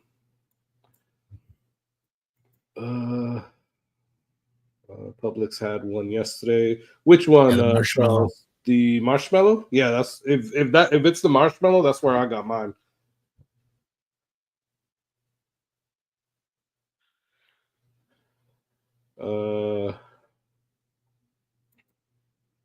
Thanks, man. Hold on. I'm gonna highlight this one real quick. Mike looking for some spots. So Tallahassee, I don't know. I don't know, Mike. It depends if you're going like further south than Tampa or not. Tampa, we can hook you up with. We can do some ones further south, but it depends if he's going further south than Fort Myers or not. At least for me. So, how South Georgia are you going? Right? Because there's like if you're talking about the south of Atlanta, there's a few stores I can tell you to hit on the way there. Yep. But oh, and Charles just put it there. I was just about to say, Charles, that Charles would be the person to go to for Tallahassee. Yeah. If you come down to the Tampa area, we can definitely point you in the right direction. Just Yeah, we got you. Yeah, hit me up on Discord as well, and tell me like where around the Tampa area you're gonna be. We can, because Tallahassee's pretty far from Tampa, so. Thomasville, 40 miles north of Tallahassee. Yeah.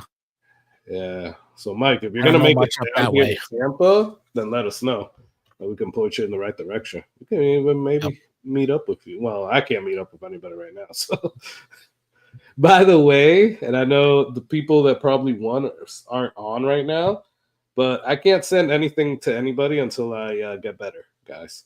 I don't want to send like a freaking box of germs to y'all. You know?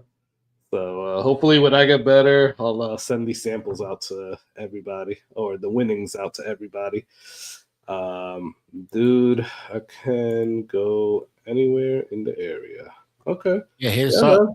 Well, come down to Tampa and we'll hook you up. Wasn't able to meet with Charles when he came down here. But hopefully we can meet up. Mike, just let us know when you come down. Hit me up on Discord, man. And I'm digging this picture. Like, yeah, fisherman. Yeah, gotcha, bro. With the bass. I think that's a bass. I don't know. Carlos blocked me because I called him with shadows. Oh man, don't even look at his channel anymore.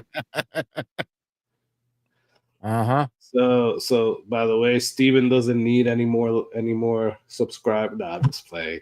Nah, but go guys. I know there's only like 50 people here, but if you're not yet subscribed to Steven Scone Shelf Sippers, he only needs 22 or 20 something subscribers to hit 500. Go help him out. Yeah, for Great sure. channel. He does some good reviews. Great guy, even though he calls me a chump. But really good dude. Let's help him out. Get to 22. I mean, get to 500 to get 22. That Tanager is so good. Yeah, Charles. That thing is really freaking good. They kind of blacklisted me. That's Total Wine, dude. No, they didn't blacklist me, but every time I go in there now, Phil from Total Wine, he's like, man, we don't have any more Tanagers for you to take. I'm like, dude, it wasn't for me, because everybody kept hitting me up. Dude, you bought like a fucking case of them there.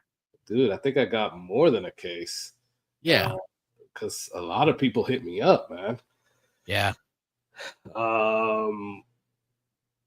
So yeah, he was like, he's like watching me like a hawk now. He's like, we don't have any more Tanager. You freaking you took, what does it say? Like, you cleared us out. What's that saying? I don't know. But he said something along those lines, like, you cleared us out. But yeah. So guys, we're probably gonna end the stream soon. A little bit before 1. We've been on for what? Almost 4 hours. Damn. I thought this was gonna be a quick stream because I'm not feeling too good. But thank you, Jason. Yeah, man. There was a lot of times where I just had to be on freaking mute, man. No worries, man. I got you. You know that. I know, dude. I know. At this point, we've been doing this stuff together for over a year. We can do it. Yeah, definitely, man. We got each other for sure. Yeah, man, definitely. So some things that are coming up, guys. We might do a birthday stream. I don't know. We're definitely going to do an Irish whiskey St. Patrick's Day stream. Yep. And we might have a special guest on, a very special guest. We're working on it. Yes. Yeah. Soon. But we'll probably do a stream closer to the end of the month, guys. So definitely stay tuned for that. We have St. Patrick's Day coming up after that. Yep. So yeah, we got some really good things. We're trying to get four-leaf whiskey. Yeah. For that. So should be fun. Yeah, definitely should be fun. All right, so 32 more subs. So if you guys aren't already subbed to Steven Scone Shell Sippers, go show him some love. Let's get him to already 500 subbed. or as close to 500 as we can.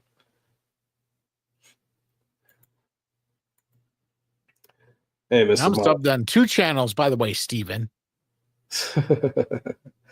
Hey, Mr. Mom, thanks so much for getting on. Yeah, definitely gonna talk to her to see if we can have her back on, because that would be really cool. She was awesome. fun. Yep. Yeah. Well, guys, we're gonna end it here. Thank y'all for getting on. We appreciate it. Congrats to all the winners. Thank you, everybody that stayed on this long, that participated, that had a good time, had a drink with us. You guys are all awesome. Yep. Have a good night and enjoy that whiskey. Thank y'all. Appreciate you. Cheers, y'all.